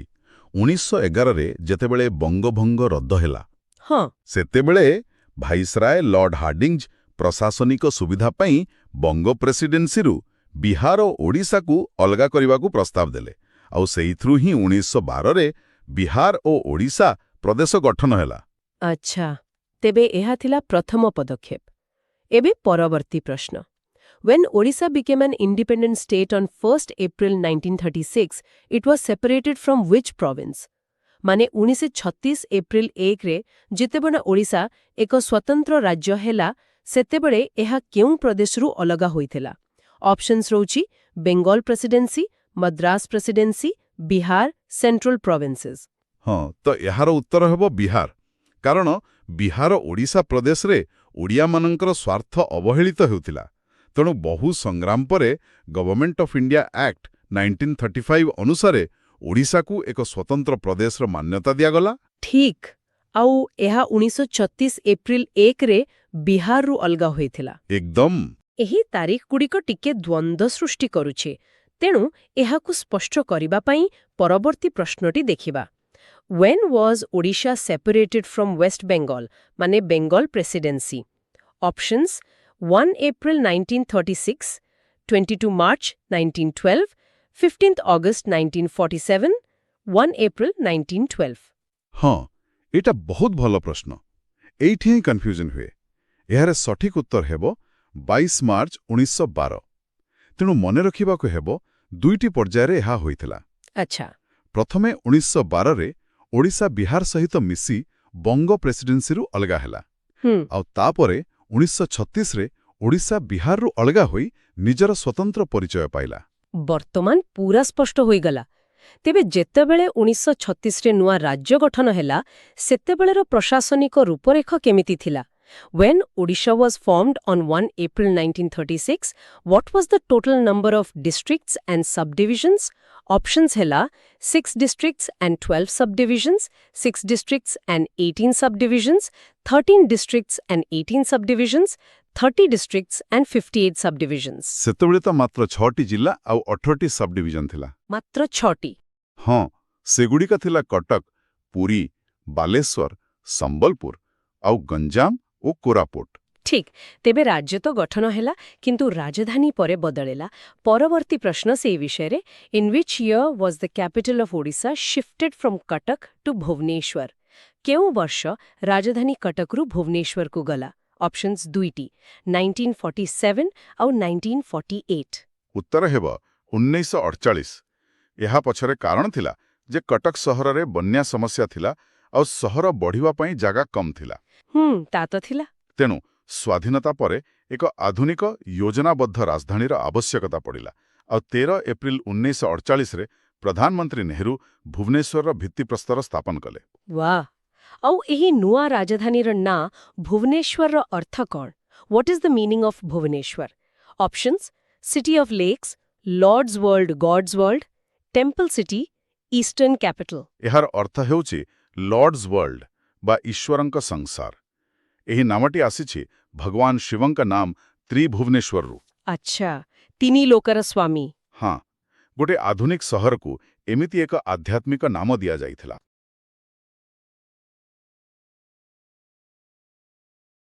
ଅପସନ୍ସ: ଲେ କର୍ବୁଜିଏ, ଅଟୋ କନିଗ୍ସବର୍ଗର, ଚାର୍ଲ୍ସ କୋରିଆ, ହସମୁଖ ପଟେଲ।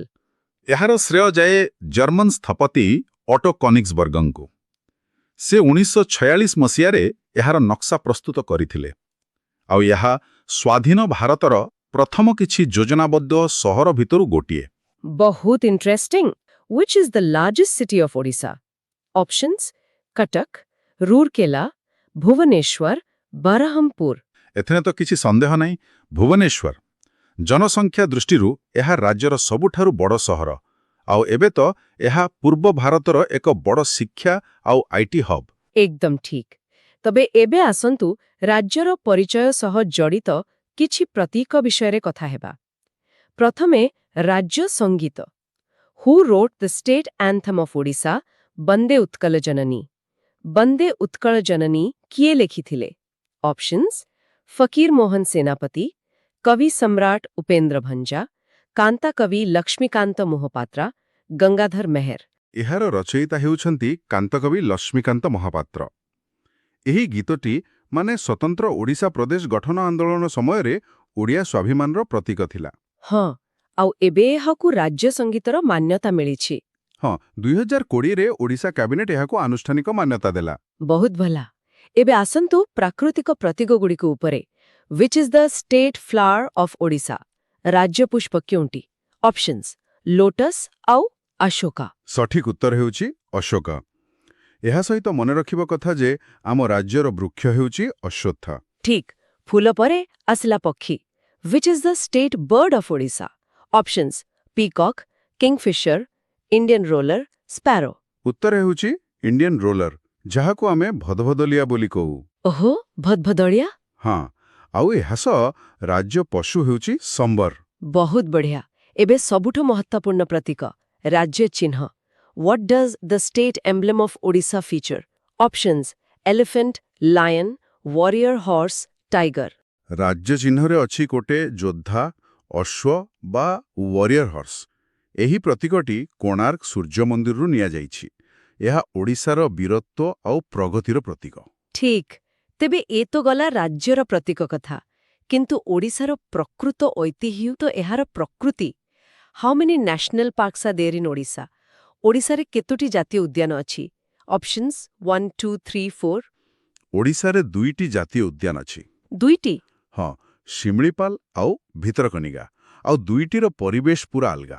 ଗୋଟେ ପାହାଡ଼ ଆଉ ଗୋଟେ ପାଣି। ଏକ୍ଜାକ୍ଟଲି। ଶିମିଳିପାଳ ପାହାଡ଼ିଆ ଜଙ୍ଗଲ, ଆଉ ଭିତରକନିକା ହେଉଛି ହେନ୍ତାଳ ବଣ। ଠିକ୍, 2ଟି ଜାତୀୟ ଉଦ୍ୟାନ। କିନ୍ତୁ ଅଭୟାରଣ୍ୟ କେତୋଟି? How many wildlife sanctuaries are there in Odisha? Options 13 ଆଉ 19। ସଠିକ ଉତ୍ତର ହେଉଛି 19। ତେଣୁ 2ଟି ଜାତୀୟ ଉଦ୍ୟାନ ସହିତ 19ଟି ବନ୍ୟପ୍ରାଣୀ ଅଭୟାରଣ୍ୟ ରହିଛି ଆମର ରାଜ୍ୟରେ। ବହୁତ ବଡ଼ ସଂଖ୍ୟା। ଆସନ୍ତୁ ଏବେ ଏହି ଜାତୀୟ ଉଦ୍ୟାନ ବିଷୟରେ ଟିକେ ଜାଣିବା। When was Bhitarkanika National Park established? Options: 1980, 1998, 2000, 2005. ଏହାକୁ 1999 ମସିହାରେ ଜାତୀୟ ଉଦ୍ୟାନର ନାବାୟତା ମିଳିଥିଲା। ଏହା କେନ୍ଦ୍ରାପଡ଼ା ଜିଲ୍ଲାରେ ଅବସ୍ଥିତ। ଆଉ Similipal? Where is Similipal National Park located? Options: Kendrapada District, Mayurbhanj District, Koraput District, Ganjam District. Similipal ତ ମୟୂରଭଞ୍ଜ ଜିଲ୍ଲାରେ, ଆଉ ଏହାକୁ 1980 ମସିହାରେ ଜାତୀୟ ଉଦ୍ୟାନର ମାନ୍ୟତା ମିଳିଥିଲା। ଠିକ୍। ଶିମିଳିପାଳ ବିଷୟରେ ଗୋଟେ ବହୁତ ଭଲ ପ୍ରଶ୍ନ ଅଛି। What unique triple status does Similipal National Park hold? ମାନେ ଶିମିଳିପାଳର କେଉଁ 3ଟି ବିଶେଷ ମାନ୍ୟତା ଅଛି? ହଁ, ଏଇଟା ବହୁତ ଗୁରୁତ୍ୱପୂର୍ଣ୍ଣ। ଏହାର ଉତ୍ତର ହେଉଛି ଏହା ଏକ tiger reserve, century and biosphere reserve. ବାଃ, 3ଟି ମାନ୍ୟତା ଏକା ସାଙ୍ଗରେ। ହଁ, ସେଞ୍ଚୁରୀ ମାନେ ଅଭୟାରଣ୍ୟ, ଟାଇଗର ରିଜର୍ଭ ମାନେ ବ୍ୟାଘ୍ର ପ୍ରକଳ୍ପ, ଆଉ ବାୟୋସ୍ଫିୟର ରିଜର୍ଭ ମାନ୍ୟତା ୟୁନେସ୍କୋ ଦ୍ୱାରା ଦିଆଯାଏ, ଯାହା ସମ୍ପୂର୍ଣ୍ଣ ଇକୋସିଷ୍ଟମର ସୁରକ୍ଷା ପାଇଁ। ବହୁତ ବଡ଼ କଥା ଇଏ। ନିଶ୍ଚୟ। ଏତେ ବଡ଼ ପରିବେଶକୁ ବଞ୍ଚାଇ ରଖିବାରେ ନଦୀର ତ ବଡ଼ ଭୂମିକା ଥିବ। How many rivers run across Similipal National Park? Options: 6, 12, 18, 24। ଏହାର ଉତ୍ତର ହେଉଛି 12। ବୁଢ଼ାବଳଙ୍ଗ, ପାଳପଳା, ଖଇରୀ ଭଳି ପ୍ରାୟ 12ଟି ଛୋଟ ବଡ଼ ନଦୀ ଏହି ଜଙ୍ଗଲ ଭିତରେ ପ୍ରବାହିତ ହେଉଛି। ଆଚ୍ଛା, ସେଗୁଡ଼ିକ ହିଁ ତାର ଜୀବନରେଖା। ଏକଦମ। ତେବେ ସେଠାକାର ଜଙ୍ଗଲ କେମିତିକା? What vegetation types dominate Simlipal? Options: alpine meadows, northern tropical, semi-evergreen and moist deciduous trees, mangrove forests, desert scrub. ଏହାର ଉତ୍ତର ହେଉଛି northern tropical semi evergreen and moist deciduous trees. ମାନେ ଏଠାରେ ଅର୍ଦ୍ଧଚିରହରିତ ଆଉ ଆର୍ଦ୍ର ପର୍ଣ୍ଣମୋଚୀ ଗଛର ମିଶ୍ରଣ ଦେଖାଯାଏ। ଶାଳ ଗଛର ପ୍ରାଧାନ୍ୟ ବେଶୀ। ଆଉ ଏହି ଘଞ୍ଚ ଜଙ୍ଗଲ ଭିତରେ ଲୁଚି ରହିଛି ଶିମିଳିପାଳର ସବୁଠୁ ବଡ଼ ଆକର୍ଷଣ। ଆଜିର ଶେଷ ପ୍ରଶ୍ନ। Which two major waterfalls are located in Simlipal National Park? 2ଟି ପ୍ରମୁଖ ଜଳପ୍ରପାତର ନାମ କ'ଣ? Options: Dudhsagar and Jog, Joranda and Barihipani, Nokhalikai and Elephant Falls, Athirapalli and Vajhachal. ଏହାର ଉତ୍ତର ସମସ୍ତେ ଜାଣିଥିବେ, ଜୋରନ୍ଦା ଏବଂ ବରହିପାଣି। ବରେହିପାଣି ତ ବହୁତ ଉଚ୍ଚ। ହଁ, ବରହିପାଣି ବଡ଼ଗତର ଉଚ୍ଚତମ ଜଳପ୍ରପାତମାନଙ୍କ ମଧ୍ୟରୁ ଗୋଟିଏ। ଏହାର ଉଚ୍ଚତା ପ୍ରାୟ 400 ମିଟର, ଆଉ ଜୋରନ୍ଦାର ଉଚ୍ଚତା ପ୍ରାୟ 150 metre. What is the area covered by Bhitarkanika national park? ମାନେ ଭିତରକନିକା ଜାତୀୟ ଉଦ୍ୟାନର କ୍ଷେତ୍ରଫଳ କେତେ? ଅପସନ୍ସଗୁଡ଼ିକ ହେଲା 845.70 square kilometre, 145 square kilometre, 672 square kilometre ଆଉ 2750 ସ୍କୋୟାର କିଲୋମିଟର।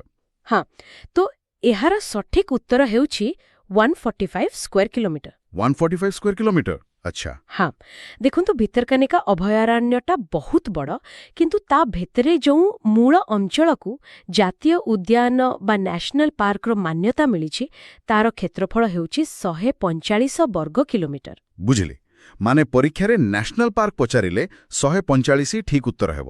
एकदम। ହଉ ଏବେ ଚାଲନ୍ତୁ ପୁରା ଓଡ଼ିଶାର ଭୌଗୋଳିକ ଚିତ୍ର ଉପରକୁ। ପରବର୍ତ୍ତୀ ପ୍ରଶ୍ନ ହେଉଛି into how many major morphological regions has Odisha been divided? ସରଳ ଭାଷାରେ କହିଲେ ଓଡ଼ିଶାକୁ କେତୋଟି ମୁଖ୍ୟ ଭୌଗୋଳିକ ଅଞ୍ଚଳରେ ବିଭକ୍ତ କରାଯାଇଛି? ଅପସନ୍ସ 3, 4, 5 କି 6? ଏହାର ସଠିକ ଉତ୍ତର ହେଉଛି 5 ପାଞ୍ଚଟି। 5ଟି। ହଁ ମୋଟାମୋଟି ଭାବରେ କହିଲେ ପ୍ରଥମେ ଆସିଲା ପୂର୍ବରେ ଆମର ଉପକୂଳବର୍ତ୍ତୀ ସମତଳ ଅଞ୍ଚଳ, ତାପରେ ମଧ୍ୟଭାଗର ପାହାଡ଼ିଆ ଅଞ୍ଚଳ, କେନ୍ଦ୍ରୀୟ ମାଳଭୂମି, ପଶ୍ଚିମର ଗର୍ଜାତ ଅଞ୍ଚଳ ଆଉ ଶେଷରେ ନଦୀ ଉପତ୍ୟକା। ଆଚ୍ଛା ଏହି 5ଟି ଭାଗକୁ ମନେ ରଖିଲେ ଓଡ଼ିଶାର ଏକ ମାନସିକ ମାନଚିତ୍ର ତିଆରି ହୋଇଯିବ। ନିଶ୍ଚୟ। ତେବେ ସେଇଥିରୁ ଗୋଟିଏକୁ ନେଇ ଆମର ପରବର୍ତ୍ତୀ ପ୍ରଶ୍ନ which morphological region lies in the east of Odisha?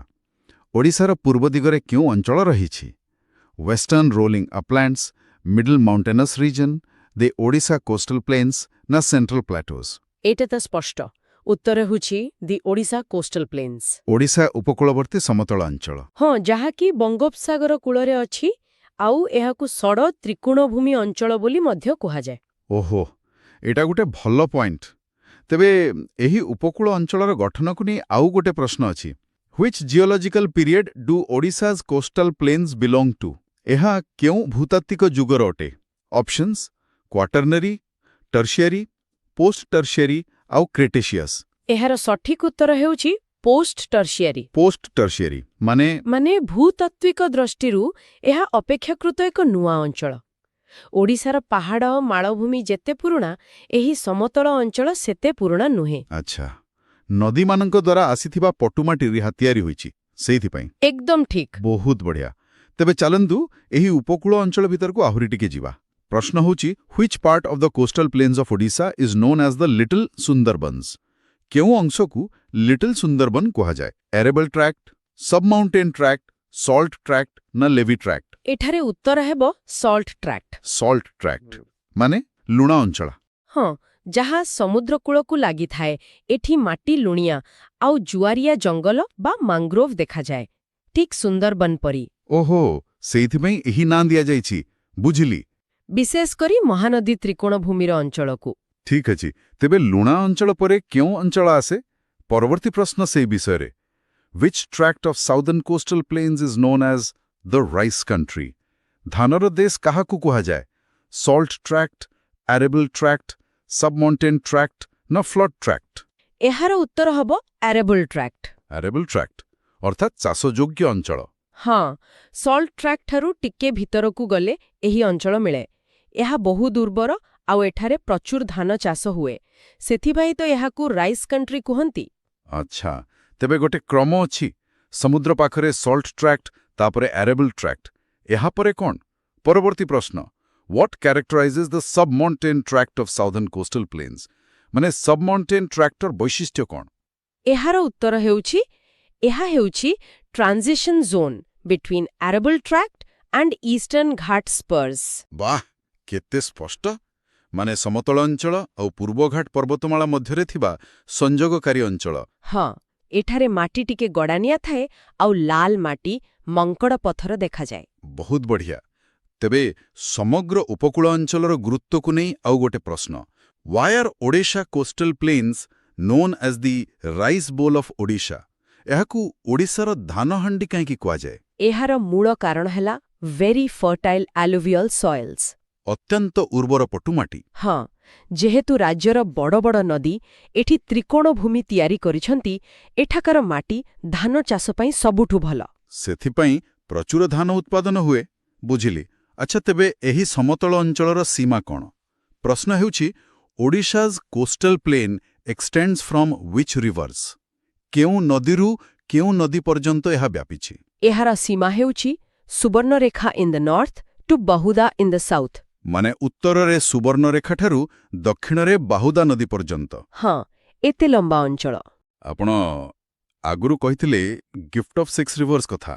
ମୋତେ ଲାଗୁଛି ପରବର୍ତ୍ତୀ ପ୍ରଶ୍ନ ସେଇଆ which area of Odisha is called the hexadeltaic region or the gift of 6 reverse.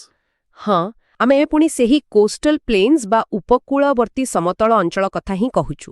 6 ନଦୀର ଦାନ। ହଁ, କାରଣ 6ଟି ମୁଖ୍ୟ ନଦୀ ମହାନଦୀ, ବ୍ରାହ୍ମଣୀ, ବୈତରଣୀ, ସୁବର୍ଣ୍ଣରେଖା, ବୁଢ଼ାବଳଙ୍ଗ ଆଉ ଋଷିକୁଲ୍ୟା ଏମାନେ ସମସ୍ତେ ମିଶି ଏହି ଅଞ୍ଚଳକୁ ଗଢ଼ିଛନ୍ତି। ଏ ନାଁଟା ହିଁ ଏହାର ଉର୍ବରତାର କାରଣକୁ ବୁଝାଇ ଦେଉଛି।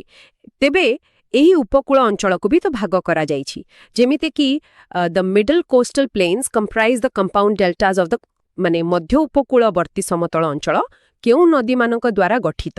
ମଧ୍ୟ ଉପକୂଳବର୍ତ୍ତୀ ଅଞ୍ଚଳ ମୁଖ୍ୟତଃ 3ଟି ବଡ଼ ନଦୀ ଦ୍ୱାରା ଗଠିତ। ତେଣୁ ସଠିକ୍ ଉତ୍ତର ହେବ ବୈତରଣୀ, ବ୍ରାହ୍ମଣୀ ଆଣ୍ଡ ମହାନଦୀ ରିଭର୍ସ। ବୈତରଣୀ, ବ୍ରାହ୍ମଣୀ ଆଉ ମହାନଦୀ। ଆଚ୍ଛା, ତେବେ ଦକ୍ଷିଣ ଉପକୂଳ କଥା ଦେଖିବା। The south coastal plains comprises which of the following plains? ହଁ, ଦକ୍ଷିଣ ଉପକୂଳ କହିଲେ ଆମ ମନକୁ ପ୍ରଥମେ ଚିଲିକା ଆସେ। ଠିକ୍। ତେଣୁ ଏଠାରେ ଉତ୍ତମ ହେଉଛି ଲାକୁଷ୍ଟ୍ରାଇନ୍ ପ୍ଲେନ୍। ଲାକୁଷ୍ଟ୍ରାଇନ୍ ପ୍ଲେନ୍, ଏହାର ଅର୍ଥ କ'ଣ? ଲାକୁଷ୍ଟ୍ରେନ୍ ଶବ୍ଦଟି ଆସିଛି ଲେକ୍ ବା ହ୍ରଦରୁ। ଚିଲିକା ହ୍ରଦର ଆଖପାଖରେ ସୃଷ୍ଟି ହୋଇଥିବା ସମତଳ ଅଞ୍ଚଳକୁ ଲାକୁଷ୍ଟ୍ରାଇନ୍ ପ୍ଲେନ୍ କୁହାଯାଏ। ବାଃ, ଏହା ଏକ ନୂଆ କଥା ଜାଣିଲି, ଧନ୍ୟବାଦ। ତେବେ ଉପକୂଳବର୍ତ୍ତୀ ଅଞ୍ଚଳ ବିଷୟରେ ଆମେ ବହୁତ କିଛି ଜାଣିଲେ। ଏବେ ଚାଲନ୍ତୁ କିଛି ସିଧାସଳଖ ପ୍ରଶ୍ନ ଦେଖିବା। ପ୍ରଥମେ, what is the coastline length of Odisha? ଓଡ଼ିଶାର ଉପକୂଳ ରେଖାର ଦୈର୍ଘ୍ୟ କେତେ? 480 କିଲୋମିଟର, 385 କିଲୋମିଟର, 574.7 କିଲୋମିଟର ନା 600 କିଲୋମିଟର? ଦେଖନ୍ତୁ, ଏଠାରେ ଗୋଟେ ବଡ଼ ଅପଡେଟ୍ ଅଛି। ଆମେ ପିଲାବେଳ 480 କିଲୋମିଟର ପଢ଼ି ଆସିଛେ। ହଁ, ମୋର ବି ସେଇଆ ମନେ ଥିଲା। କିନ୍ତୁ ନୂଆ ହାଇ ରେଜଲ୍ୟୁସନ୍ ସର୍ଭେ ଅନୁସାରେ ପ୍ରକୃତ ଦୈର୍ଘ୍ୟ ହେଉଛି 574.7 କିଲୋମିଟର। ଓହୋ, ତେବେ ପରୀକ୍ଷା ପାଇଁ ଏହି ନୂଆ ତଥ୍ୟ ମନେ ରଖିବାକୁ ପଡ଼ିବ। 574.7 କିଲୋମିଟର। ନିଶ୍ଚିତ ଭାବରେ। ଆଚ୍ଛା, ଏହି ଲମ୍ବା ଉପକୂଳ ରେଖା କେତୋଟି ଜିଲ୍ଲାକୁ ଛୁଇଁଛି? ପ୍ରଶ୍ନ, how many coastal districts are there in Odisha? ଓଡ଼ିଶାରେ ମୋଟ 6ଟି ଉପକୂଳବର୍ତ୍ତୀ ଜିଲ୍ଲା ଅଛି। 6ଟି? ହଁ, ବାଲେଶ୍ୱର, ଭଦ୍ରକ, କେନ୍ଦ୍ରାପଡ଼ା, ଜଗତସିଂହପୁର, ପୁରୀ ଆଉ ଗଞ୍ଜାମ। ଠିକ୍। ଆଉ ଏହି 6ଟି ଭିତରୁ ସବୁଠୁ ଲମ୍ବା ଉପକୂଳ ରେଖା କାହାର? ପ୍ରଶ୍ନ ହେଉଛି, which district of Odisha has the longest coastline? Options, Balasore, Ganjam, Puri. ସବୁଠାରୁ ଲମ୍ବା ଉପକୂଳ ରେଖା ହେଉଛି ପୁରୀ ଜିଲ୍ଲାର। ପୁରୀ, ଆଚ୍ଛା। ହଁ, ପ୍ରାୟ 155 କିଲୋମିଟର। ଆଉ ଏହାର ଗୋଲ୍ଡେନ୍ ବିଚ୍ ତ ବିଶ୍ୱ ପ୍ରସିଦ୍ଧ। ନିଶ୍ଚୟ। ତେବେ ଏବେ ଉପକୂଳରୁ ଆସିବା ନଦୀମାନଙ୍କ ପାଖକୁ। ସବୁଠୁ ସହଜ ପ୍ରଶ୍ନ, which is the longest and largest river in Odisha? ଓଡ଼ିଶାର ସବୁଠାରୁ ଲମ୍ବା ଓ ବଡ଼ ନଦୀ କେଉଁଟି? ବ୍ରାହ୍ମଣୀ, ମହାନଦୀ, ବୈତରଣୀ ନା ସୁବର୍ଣ୍ଣରେଖା? ଏହାର ଉତ୍ତରରେ କୌଣସି ସନ୍ଦେହ ନାହିଁ।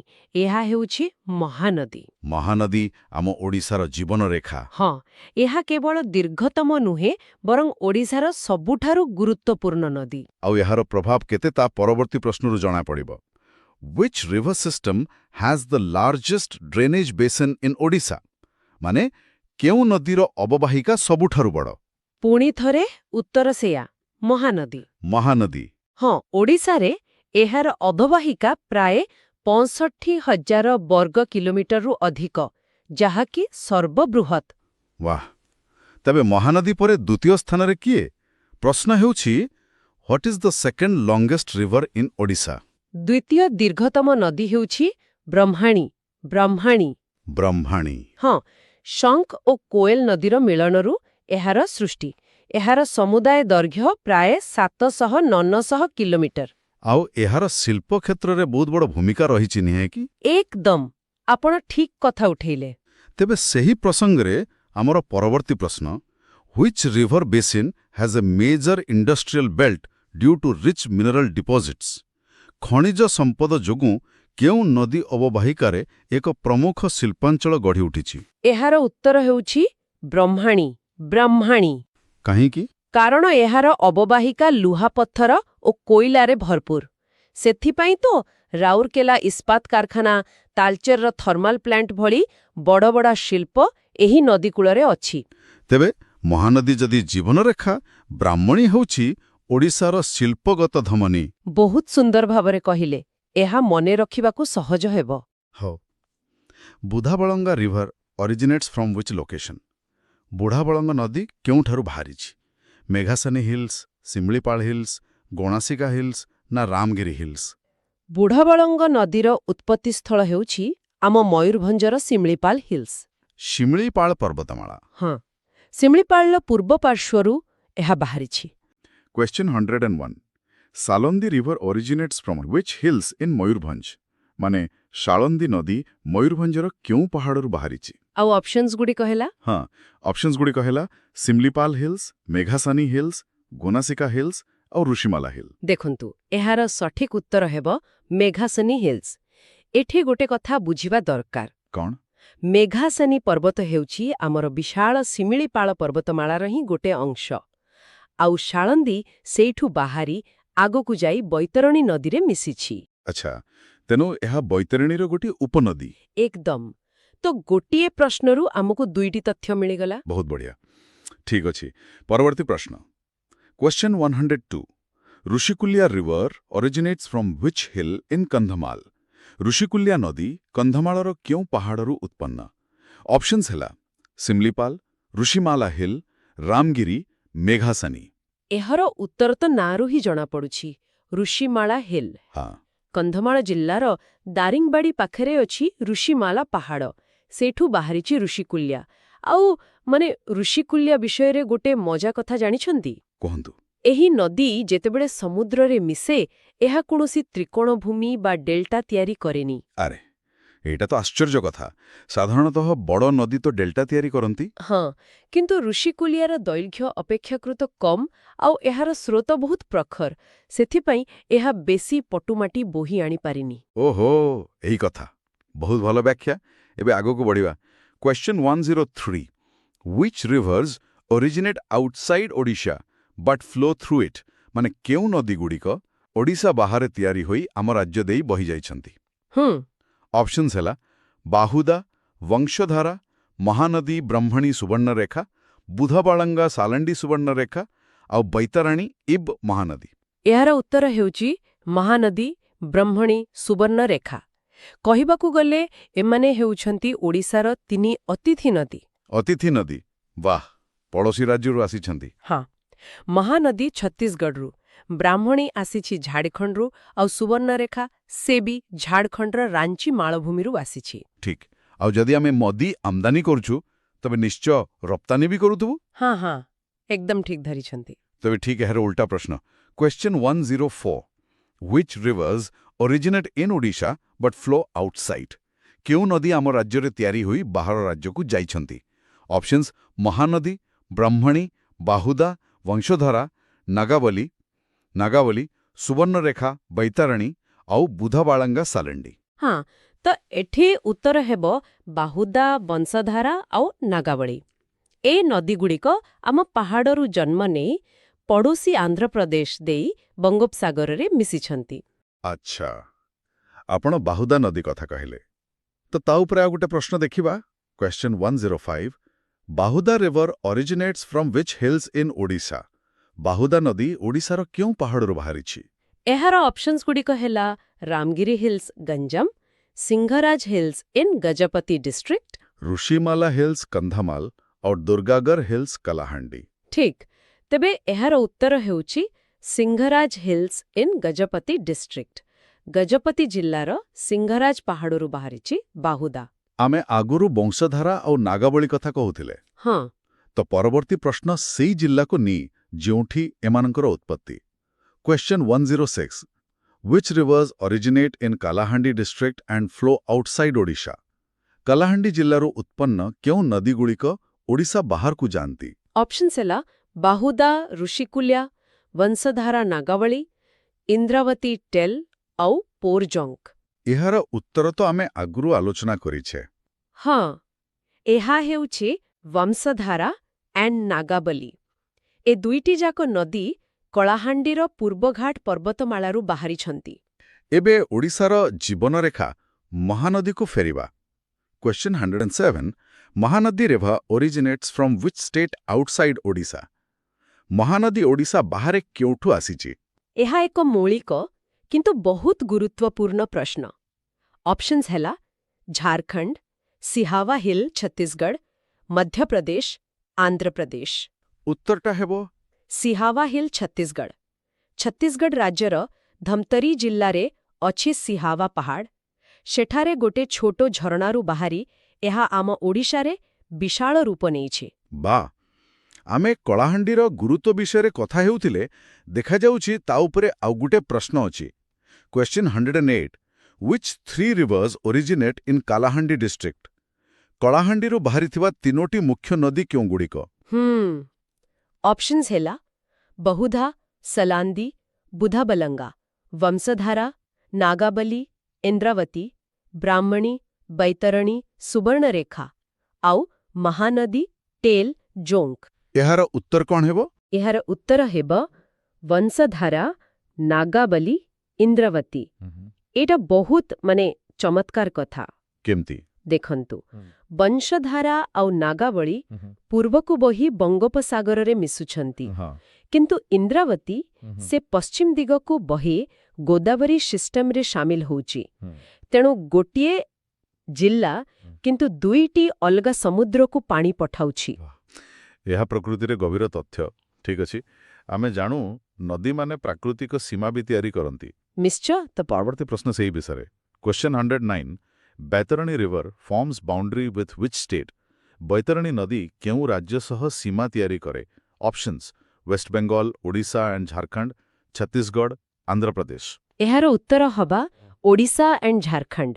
ବୈତରଣୀ ଗୋନାସିକାରୁ ବାହାରିବା ପରେ କିଛି ଦୂର ପର୍ଯ୍ୟନ୍ତ ଓଡ଼ିଶା ଆଉ ଝାରଖଣ୍ଡ ଭିତରେ ଗୋଟେ ବର୍ଡର ଭଳି କାମ କରେ। ଆଉ ଗୋଟେ ଏମିତି ନଦୀ ଅଛି। Question 110 Subarnarekha river forms boundary with which state? Subarnarekha କେଉଁ ରାଜ୍ୟ ସହିତ ସୀମା ବନାଏ? Options Jharkhand, Odisha and West Bengal, Bihar, Bengal. ଏହାର ଉତ୍ତର? ଏଠି ଉତ୍ତର ହେବ ଓଡ଼ିଶା ଆଉ ୱେଷ୍ଟବେଙ୍ଗଲ। ସୁବର୍ଣ୍ଣରେଖା ବିଶେଷ କରି ବାଲେଶ୍ୱର ଜିଲ୍ଲା ପାଖରେ ଓଡ଼ିଶା ଆଉ ପଶ୍ଚିମବଙ୍ଗ ମଧ୍ୟରେ ସୀମା ତିଆରି କରିଛି। ତେବେ ଏହି ନଦୀମାନଙ୍କର ଗତିପଥକୁ ଦେଖିଲେ ଗୋଟେ କଥା ସ୍ପଷ୍ଟ ଯେ ଏମାନଙ୍କୁ ନିୟନ୍ତ୍ରଣ କରୁଛନ୍ତି ଆମ ପର୍ବତମାଳା। ଏକଦମ ଠିକ୍। ନଦୀର କାହାଣୀ ପର୍ବତ ବିନା ଅଧୁରା। ତେବେ ଚାଲନ୍ତୁ ଏବେ ପର୍ବତମାଳା ଉପରେ କିଛି ପ୍ରଶ୍ନ ଦେଖିବା। Question 111 Which among the following is the largest geographic region of Odisha? ଓଡ଼ିଶାର ସବୁଠୁ ବଡ଼ ଭୌଗୋଳିକ ଅଞ୍ଚଳ କେଉଁଟି? Options coastal plains, Deccan plateau, middle mountainous and highland region, northern plains. ଏଟା ଗୋଟେ ଭଲ ପ୍ରଶ୍ନ। ହଁ, ଆଉ ଏହାର ଉତ୍ତର ହେଉଛି middle mountainous and highland region. ଆମେ ଓଡ଼ିଶା କହିଲେ ଖାଲି ପୁରୀ, କୋଣାର୍କ, ସମୁଦ୍ରକୂଳ ଭାବିଦେଉ। ଠିକ୍। କିନ୍ତୁ ଆମ ରାଜ୍ୟର ପ୍ରାୟ 3/4 ମାନେ ପାଖାପାଖି 75% ଅଞ୍ଚଳ ହେଉଛି ପାହାଡ଼, ପର୍ବତ ଆଉ ମାଳଭୂମି। ଆଚ୍ଛା, ତେବେ ଏହି ଅଞ୍ଚଳର ଉଚ୍ଚତା କେତେ? Question 112 What is the elevation range of Odisha's middle mountainous and highlands region? ଏହି ଅଞ୍ଚଳର ଉଚ୍ଚତା ବିଷୟରେ ପଚରାଯାଇଛି। ଅପସନ୍ସ ହେଲା 300-600 ମିଟର, 610ରୁ 1068 ମିଟର, 1260-1620 ମିଟର ଆଉ 900-1350 ମିଟର। ତ ଏହାର ସଠିକ ଉତ୍ତର ହେବ 610-1068 ମିଟର। ଆଉ ଏହି ଉଚ୍ଚତା ପାଇଁ ହିଁ ଏହି ଅଞ୍ଚଳଟା ଏକ ବଡ଼ ଜଳବିଭାଜିକା ବା ୱାଟରଶେଡ୍ ଜୋନ୍ ଭାବରେ କାମ କରେ। ଏବେ ଗୋଟେ ରୋଚକ ପ୍ରଶ୍ନ। ସବୁ ପର୍ବତ ତ ସମାନ ଭାବରେ ତିଆରି ହୋଇନି। ନା, ବିଲକୁଲ ନୁହେଁ। Question 113 Which mountains in Odisha have volcanic origin with dome-shaped structure? ଓଡ଼ିଶାର କେଉଁ ପର୍ବତ ଆଗ୍ନେୟଗିରିରୁ ତିଆରି ଆଉ ଗୁମ୍ବୁଜ ଭଳି ଦେଖାଯାଏ? Options Potangi and Chandragiri, Similipal and Meghasani mountains, Malayagiri and Gandhamardan, Mahendragiri and Devagiri. ଆଉ ଏହାର ଉତ୍ତର ହେଉଛି ସିମଲିପାଲ ଆଣ୍ଡ ମେଘାଶାନୀ ମାଉଣ୍ଟେନ୍ସ। ଆଗ୍ନେୟଗିରିରୁ? ହଁ, କୋଟି କୋଟି ବର୍ଷ ତଳର ଆଗ୍ନେୟଗିରି ଉଦ୍ଗୀରଣରୁ ଏହି ପର୍ବତମାଲା ତିଆରି। ଏହାର ସେଇ ଗୁମ୍ବୁଜ ଆକୃତିର ଗଠନ ହିଁ ତାର ପ୍ରମାଣ। ବାଃ, ଏବେ ପର୍ବତ ଶୃଙ୍ଗର ଅବସ୍ଥିତିକୁ ଦେଖିବା। Question 114 Which mountain peaks lie in north-south direction in Baitarani Brahmani interflows? ମାନେ ବୈତରଣୀ ଆଉ ବ୍ରାହ୍ମଣୀ ନଦୀ ଭିତରେ ଉତ୍ତରରୁ ଦକ୍ଷିଣକୁ କେଉଁ ପର୍ବତ ଶୃଙ୍ଗଗୁଡ଼ିକ ଲମ୍ବିଛି? ଏହାର ଉତ୍ତର ହେବ ମଙ୍କଣ୍ଣାଚା, ମଲାୟାଗିରି ଆଣ୍ଡ ଗାନ୍ଧାମର୍ଦନ। ଏହାକୁ ମନେ ରଖିବାକୁ ଭାବିପାରିବେ, ଏ ତିନୋଟି ପର୍ବତ ଗୋଟେ କାନ୍ଥ ଭଳି ଠିଆ ହୋଇଛନ୍ତି, ଯାହା ବୈତରଣୀର ପାଣିକୁ ବ୍ରାହ୍ମଣୀଠାରୁ ଅଲଗା କରୁଛି। ବଢ଼ିଆ ଉପାୟ। ଆଉ କିଛି ଉଚ୍ଚ ପର୍ବତ ଶୃଙ୍ଗ ବିଷୟରେ ଜାଣିବା। Question 115 which region has peaks like Singaraju, Mahendragiri and Devagiri? Singaraju, Mahendragiri ଆଉ ଦେବଗିରି ଭଳି ଶୃଙ୍ଗ କେଉଁଠି ଅଛି? ଅପସନ୍ସ ହେଲା Similipal Meghasani and common interfluves of Mahanadi, Rushikulya, Vansadhara. ଉତ୍ତର ହେବ ଦ୍ୱିତୀୟଟି। Common interfluves of Mahanadi, Rushikulya, Vansadhara. ହଁ, ମାନେ ମହାନଦୀ, ଋଷିକୁଲ୍ୟା ଆଉ ବଂଶଧାରାର ସାଧାରଣ ଜଳବିଭାଜିକା ଅଞ୍ଚଳରେ ଏହି ଉଚ୍ଚ ଶୃଙ୍ଗଗୁଡ଼ିକ ଅଛି। ମହେନ୍ଦ୍ରଗିରିର ତ ପୌରାଣିକ ମହତ୍ତ୍ୱ ବି ଅଛି। ଠିକ୍ କହିଲେ। ତେବେ ଆସିବା ଓଡ଼ିଶାର ସବୁଠାରୁ ଉଚ୍ଚ ପର୍ବତମାଳା କଥାକୁ।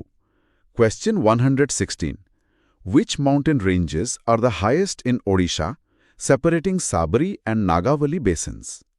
ଶବରୀ ଓ ନାଗାବଳି ଅବବାହିକାକୁ ଅଲଗା କରୁଥିବା ଓଡ଼ିଶାର ସର୍ବୋଚ୍ଚ ପର୍ବତମାଳା କେଉଁଟି?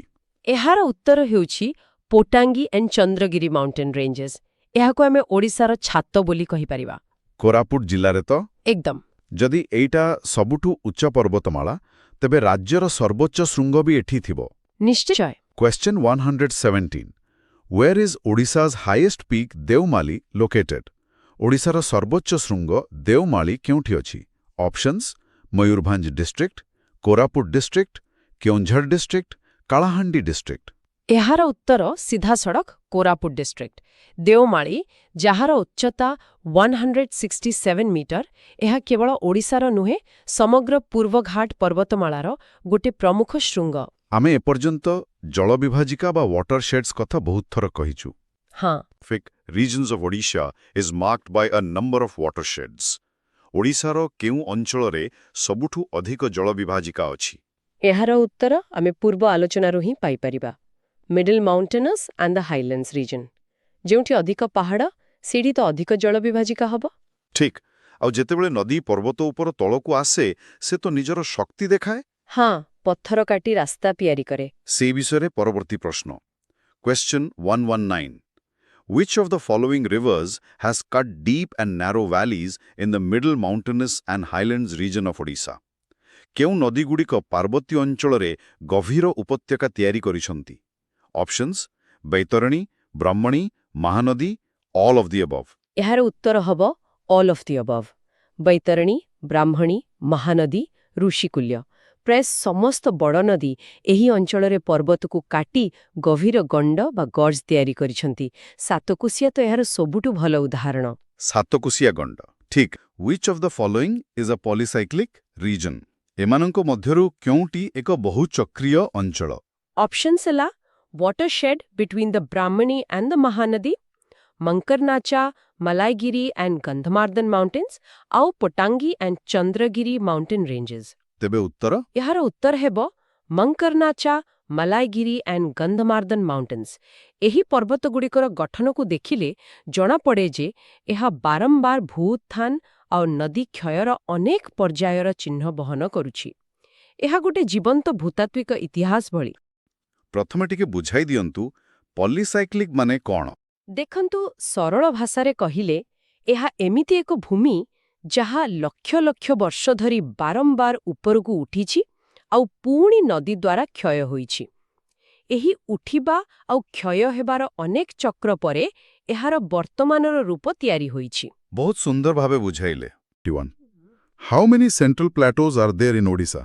ମାନେ ଓଡ଼ିଶାରେ ମୋଟ କେତୋଟି କେନ୍ଦ୍ରୀୟ ମାଳଭୂମି ଅଛି? ଆଚ୍ଛା, ବିକଳ୍ପଗୁଡ଼ିକ ହେଲା 2, 3, 4 ଏବଂ 5। ଏଠାରେ ସଠିକ୍ ଉତ୍ତର ହେବ 2। ଦୁଇଟି? ହଁ, ମୁଖ୍ୟତଃ 2ଟି।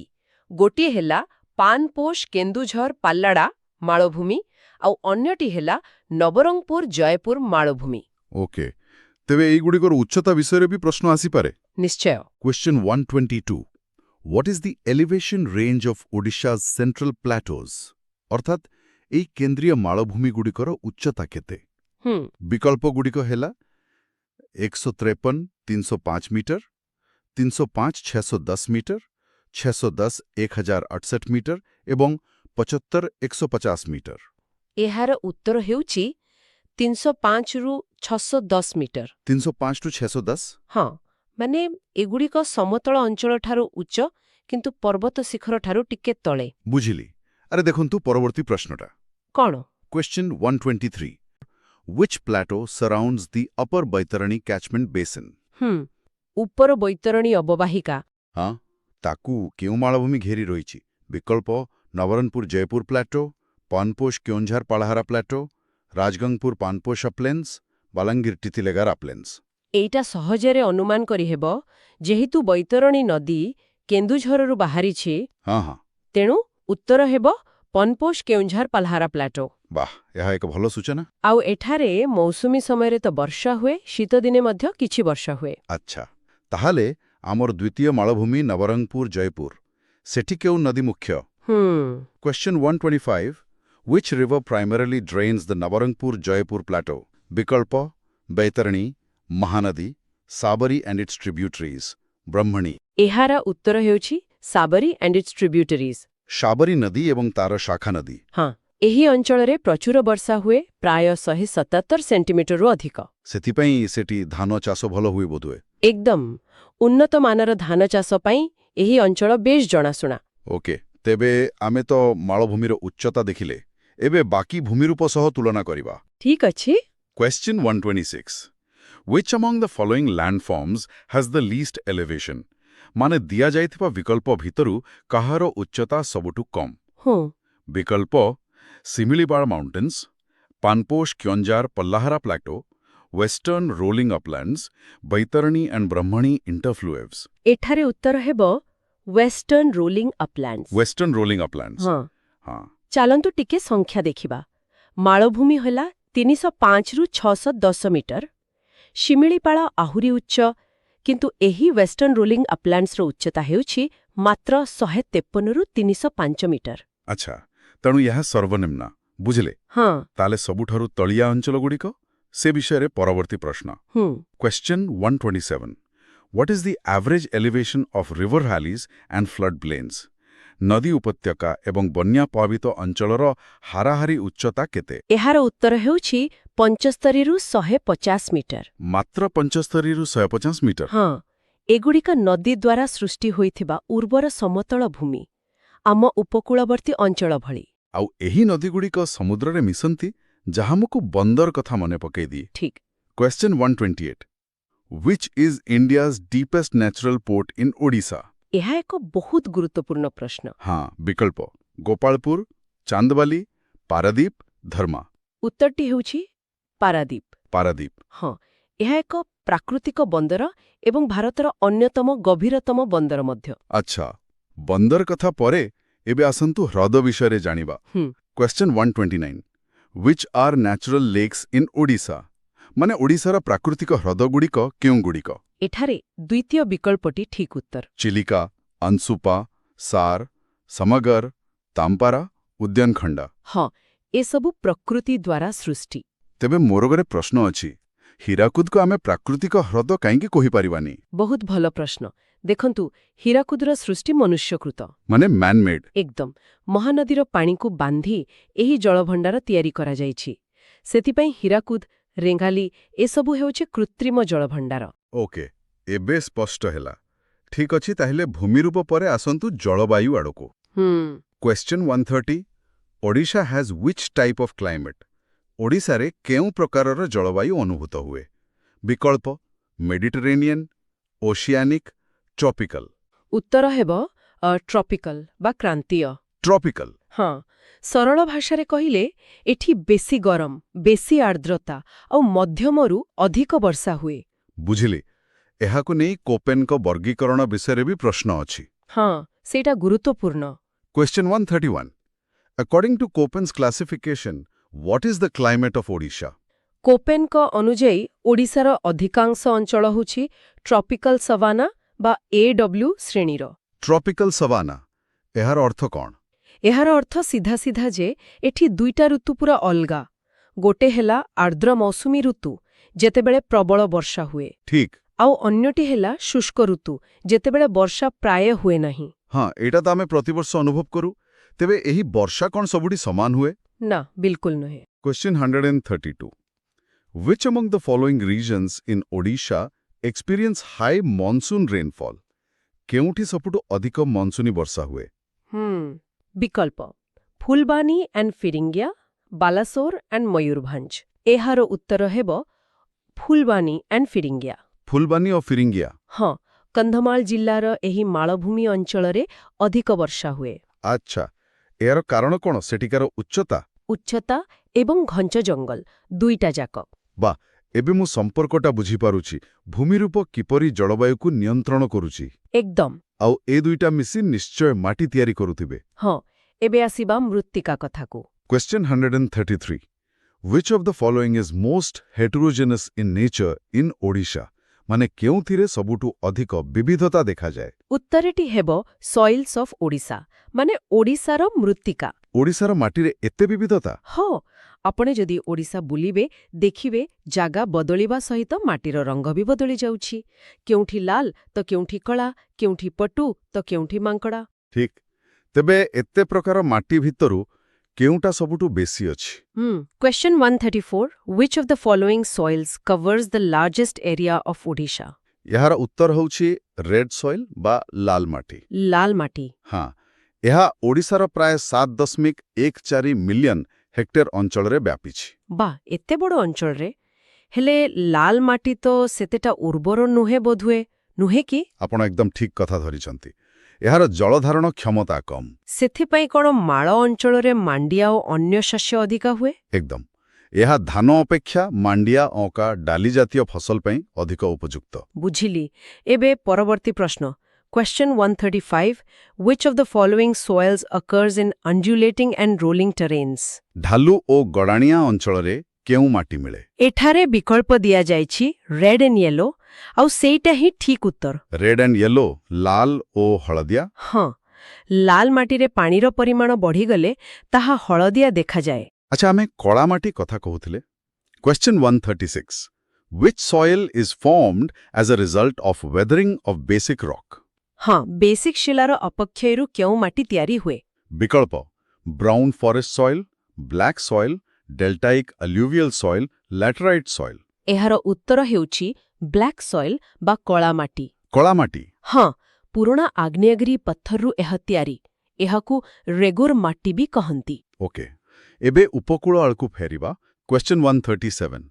The delta area of the state, North Balasore, contains which type of soil? ଉତ୍ତର ବାଲେଶ୍ୱରର ତ୍ରିକୋଣଭୂମି ଅଞ୍ଚଳ।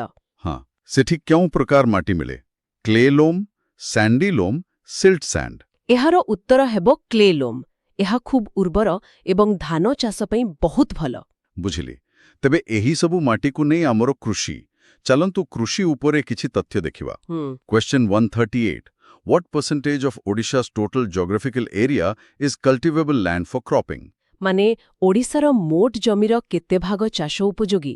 ହଁ, about 20%, about 40%, about 65%, about 82%. ସଠିକ୍ ଉତ୍ତର ହେଉଛି about 40%। 40%। ହଁ, ମୋଟ ଜମିର ପ୍ରାୟ 40 ଭାଗରେ ଫସଲ କରାଯାଇପାରୁଛି। ଠିକ୍ ଅଛି। ତେବେ ଏହି 40% ଜମି ଉପରେ ଆମର କେତେ ଲୋକ ନିର୍ଭରଶୀଳ? ଏହା ପରବର୍ତ୍ତୀ ପ୍ରଶ୍ନ ବୋଧେ। ହଁ। Question 113. What percentage of Odisha's total workforce is engaged in agriculture? କାର୍ଯ୍ୟ କରୁଥିବା ଲୋକଙ୍କର କେତେ ପ୍ରତିଶତ? ହଁ, about 40%, about 65%, about 82%. ଏହାର ଉତ୍ତର ହେଉଛି about 65%। 65%? ହଁ या तो बहुत बड़ा संख्या। ହଁ, ମାନେ ପ୍ରତି 3 ଜଣ କାମ କରୁଥିବା ଲୋକଙ୍କ ଭିତରୁ ପ୍ରାୟ 2 ଜଣ କୃଷି ଉପରେ ନିର୍ଭରଶୀଳ। ଓକେ, ହେଲେ ଆଗାମୀ ପ୍ରଶ୍ନଟା ମୋତେ ଟିକେ ଦ୍ୱନ୍ଦ୍ୱରେ ପକାଉଛି। ଆଚ୍ଛା, କେମିତି? Question 140.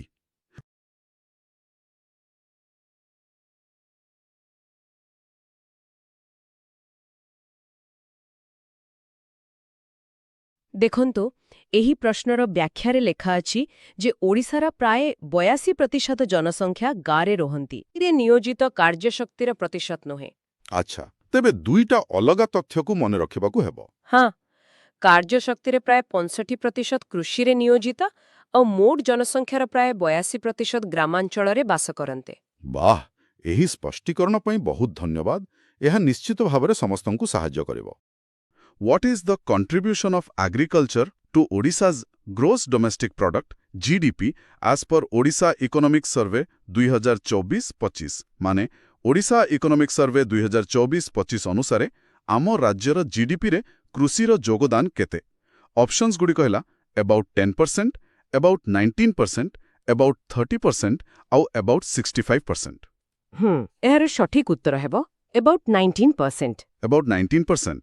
ଆଚ୍ଛା, ହଁ, କୃଷି ଆମ ଅର୍ଥନୀତିର ଏକ ବହୁତ ବଡ଼ ଅଂଶ ଆଉ ଏହା ରାଜ୍ୟର ଜିଡିପିକୁ ପ୍ରାୟ 19% ଯୋଗଦାନ ଦେଉଛି। ଠିକ୍ ଅଛି। ଏବେ ପରବର୍ତ୍ତୀ ପ୍ରଶ୍ନ। What is agriculture's contribution to Odisha's net state domestic product? ମାନେ ଓଡ଼ିଶାର NSDPରେ କୃଷିର ଯୋଗଦାନ କେତେ? ଅପସନ୍ସ ହେଲା about 20%, 28%, 40% ଆଉ 65%। ଏହାର ଉତ୍ତର ହେଉଛି 28%। 28%। ଆଚ୍ଛା, ଜିଡିପିରେ 19% ଆଉ NSDPରେ 28%। ଏ ପାର୍ଥକ୍ୟଟା କାହିଁକି? ହଁ, ଏଇଟା ଏକ ଭଲ ପ୍ରଶ୍ନ। ଦେଖନ୍ତୁ, ଜିଡିପିରୁ ଯେତେବେଳେ ଡେପ୍ରିସିଏସନ୍ ବା ମୂଲ୍ୟ ହ୍ରାସକୁ ବାଦ ଦିଆଯାଏ ସେତେବେଳେ NSDP ମିଳେ। ତ ଶିଳ୍ପ କ୍ଷେତ୍ରରେ ମେସିନ୍ ଯୋଗୁଁ ମୂଲ୍ୟ ହ୍ରାସ ଅଧିକ, କିନ୍ତୁ କୃଷିରେ ସେତେ ନୁହେଁ। ସେଥିପାଇଁ NSDPରେ କୃଷିର ପ୍ରକୃତ ଯୋଗଦାନ ଅଧିକ ଦେଖାଯାଏ। ବୁଝିଲେ? ବହୁତ ବଢ଼ିଆ। ଚାଲନ୍ତୁ ଆଗକୁ ବଢ଼ିବା। Which crop has the largest area under cultivation in Odisha? ମାନେ ଓଡ଼ିଶାରେ ସବୁଠୁ ଅଧିକ ଜାଗାରେ କେଉଁ ଫସଲ ଚାଷ କରାଯାଏ? ଅପସନ୍ସ ହେଲା pulses, oil seeds, paddy, sugar cane. ଏଥିରେ ତ କିଛି ସନ୍ଦେହ ନାହିଁ। ଉତ୍ତର ହେବ ପ୍ୟାଡି ବା ଧାନ। ଧାନ। ହଁ, ଧାନ ତ ଆମର ମୁଖ୍ୟ ଫସଲ।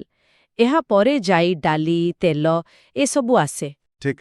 ଆଉ ଆମର ପାରମ୍ପରିକ ଚାଷ ପ୍ରଣାଳୀ ବିଷୟରେ ପରବର୍ତ୍ତୀ ପ୍ରଶ୍ନ। Which practice is known as ପୋଡୁ in Odisha? ଓଡ଼ିଶାରେ ପୋଡୁ କହିଲେ କେଉଁ ପ୍ରଥାକୁ ବୁଝାଏ?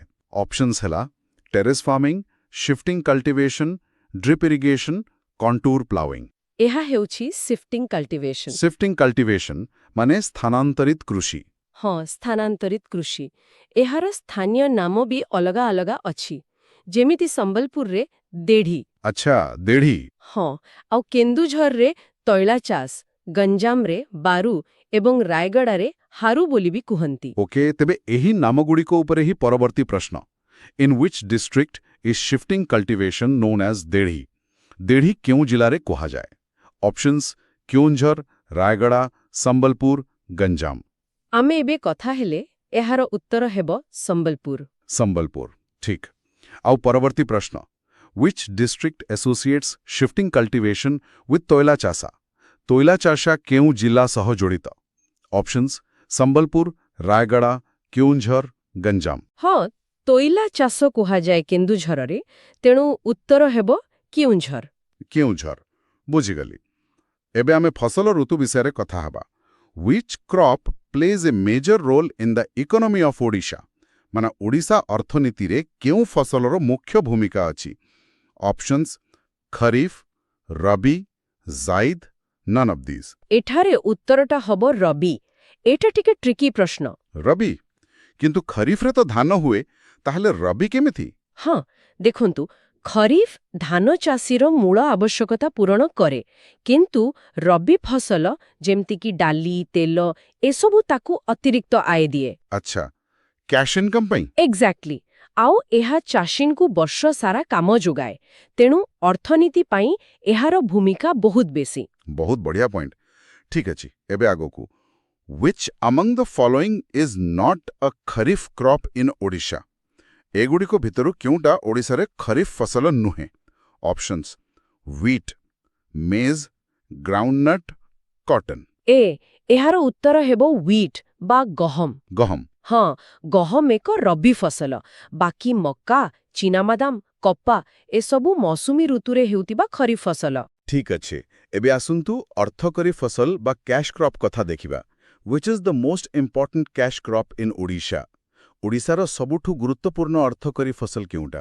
Options sugar cane, cashew nut, jute, tea. ଏହାର ଉତ୍ତର ହେଉଛି ଜୁଟ୍ ମାନେ ଝୋଟ। ଝୋଟ ହଁ, ଝୋଟକୁ ଗୋଲ୍ଡେନ୍ ଫାଇବର ବୋଲି ବି କୁହନ୍ତି। ଆମ ଉପକୂଳ ଜଳବାୟୁ ଏଇ ଚାଷ ପାଇଁ ବହୁତ ଭଲ। ଆଚ୍ଛା, ତେବେ ଝୋଟ ଉତ୍ପାଦନରେ ଆମ ରାଜ୍ୟର ସ୍ଥାନ କେତେ? ପରବର୍ତ୍ତୀ ପ୍ରଶ୍ନ ସେୟା, what is the place of Odisha in the cultivation of jute in 2025? Options ହେଲା 3rd, 4th, 5th, 6th। ଝୋଟ ଉତ୍ପାଦନରେ ଓଡ଼ିଶାର ସ୍ଥାନ ହେଉଛି ଷଷ୍ଠ, 6th। ଷଷ୍ଠ ସ୍ଥାନ। ହଁ, ଆମ ଆଗରେ ପଶ୍ଚିମବଙ୍ଗ, ଆସାମ, ବିହାର ଏମିତି ରାଜ୍ୟ ସବୁ ଅଛନ୍ତି। ଓକେ, ଯଦି ଝୋଟ ପ୍ରଥମ, ତେବେ ଦ୍ୱିତୀୟ କିଏ? Which is the second most important cash crop in Odisha? ଦ୍ୱିତୀୟ ଗୁରୁତ୍ୱପୂର୍ଣ୍ଣ ଅର୍ଥକରୀ ଫସଲ କେଉଁଟି? Options jute, sugar cane, rice, oil seeds. ଦ୍ୱିତୀୟ ସ୍ଥାନରେ ଆସିବ ସୁଗର କେନ୍ ମାନେ ଆଖୁ। ଆଖୁ। ହଁ, ଝୋଟ ପରେ ଆଖୁ, ଆଉ ଏହା ରାଜ୍ୟରେ ପ୍ରାୟ ସବୁ ଜିଲ୍ଲାରେ ଚାଷ ହୁଏ। ବହୁତ ଭଲ। ଏବେ କିଛି ଆଞ୍ଚଳିକ କୃଷି ବିଷୟରେ ଦେଖିବା। Koraput, Balangir and Kalahandi have suitable soil and climate conditions for, ମାନେ କେବିକେ ଅଞ୍ଚଳର ମାଟି ଆଉ ଜଳବାୟୁ କେଉଁ ଫସଲ ପାଇଁ ଭଲ? Options oil seeds, cashew, coconut, cotton. ଏବେ କେବିକେ ଅଞ୍ଚଳ, ବିଶେଷ କରି ସେଠାକାର କଳା ମାଟି, କଟନ୍ ବା କପା ଚାଷ ପାଇଁ ବେଶ୍ ଉପଯୁକ୍ତ। କପା ଚାଷ ପାଇଁ। ହଁ, ତେଣୁ ସେଠି କପା ଏକ ମୁଖ୍ୟ ବାଣିଜ୍ୟିକ ଫସଲ। ବୁଝିଲେ। ଜଳବାୟୁ ଉପରେ ଆଉ ଗୋଟେ ପ୍ରଶ୍ନ। What kind of climate is found in north central plateau? ଉତ୍ତର କେନ୍ଦ୍ରୀୟ ମାଳଭୂମିରେ କିଭଳି ଜଳବାୟୁ ଦେଖାଯାଏ? Options warm and humid, hot and moist sub humid, cold and humid, hot and humid. ଉତ୍ତର ହେବ hot and moist sub humid. Hot and moist sub humid. ଏଟାକୁ ଟିକେ ବୁଝେଇବେ। ହଁ, ମାନେ ସେହି ଅଞ୍ଚଳ ଯେମିତି ମୟୂରଭଞ୍ଜ, କେନ୍ଦୁଝର, ସେଠି ଗରମ ସହିତ ପର୍ଯ୍ୟାପ୍ତ ଆର୍ଦ୍ରତା ବି ରହିଥାଏ। ଉପ ଆର୍ଦ୍ର ପ୍ରକାରର। ଧାନ ଚାଷ ପାଇଁ ଏହା ଭଲ। ଆଚ୍ଛା, ଚଲନ୍ତୁ ଏବେ ସରକାରୀ ପଦକ୍ଷେପ ଆଡ଼କୁ ଯିବା। Which one of the following is first agri export zone of Odisha? ଓଡ଼ିଶାର ପ୍ରଥମ କୃଷି ରପ୍ତାନି ଜୋନ୍ କେଉଁଟା?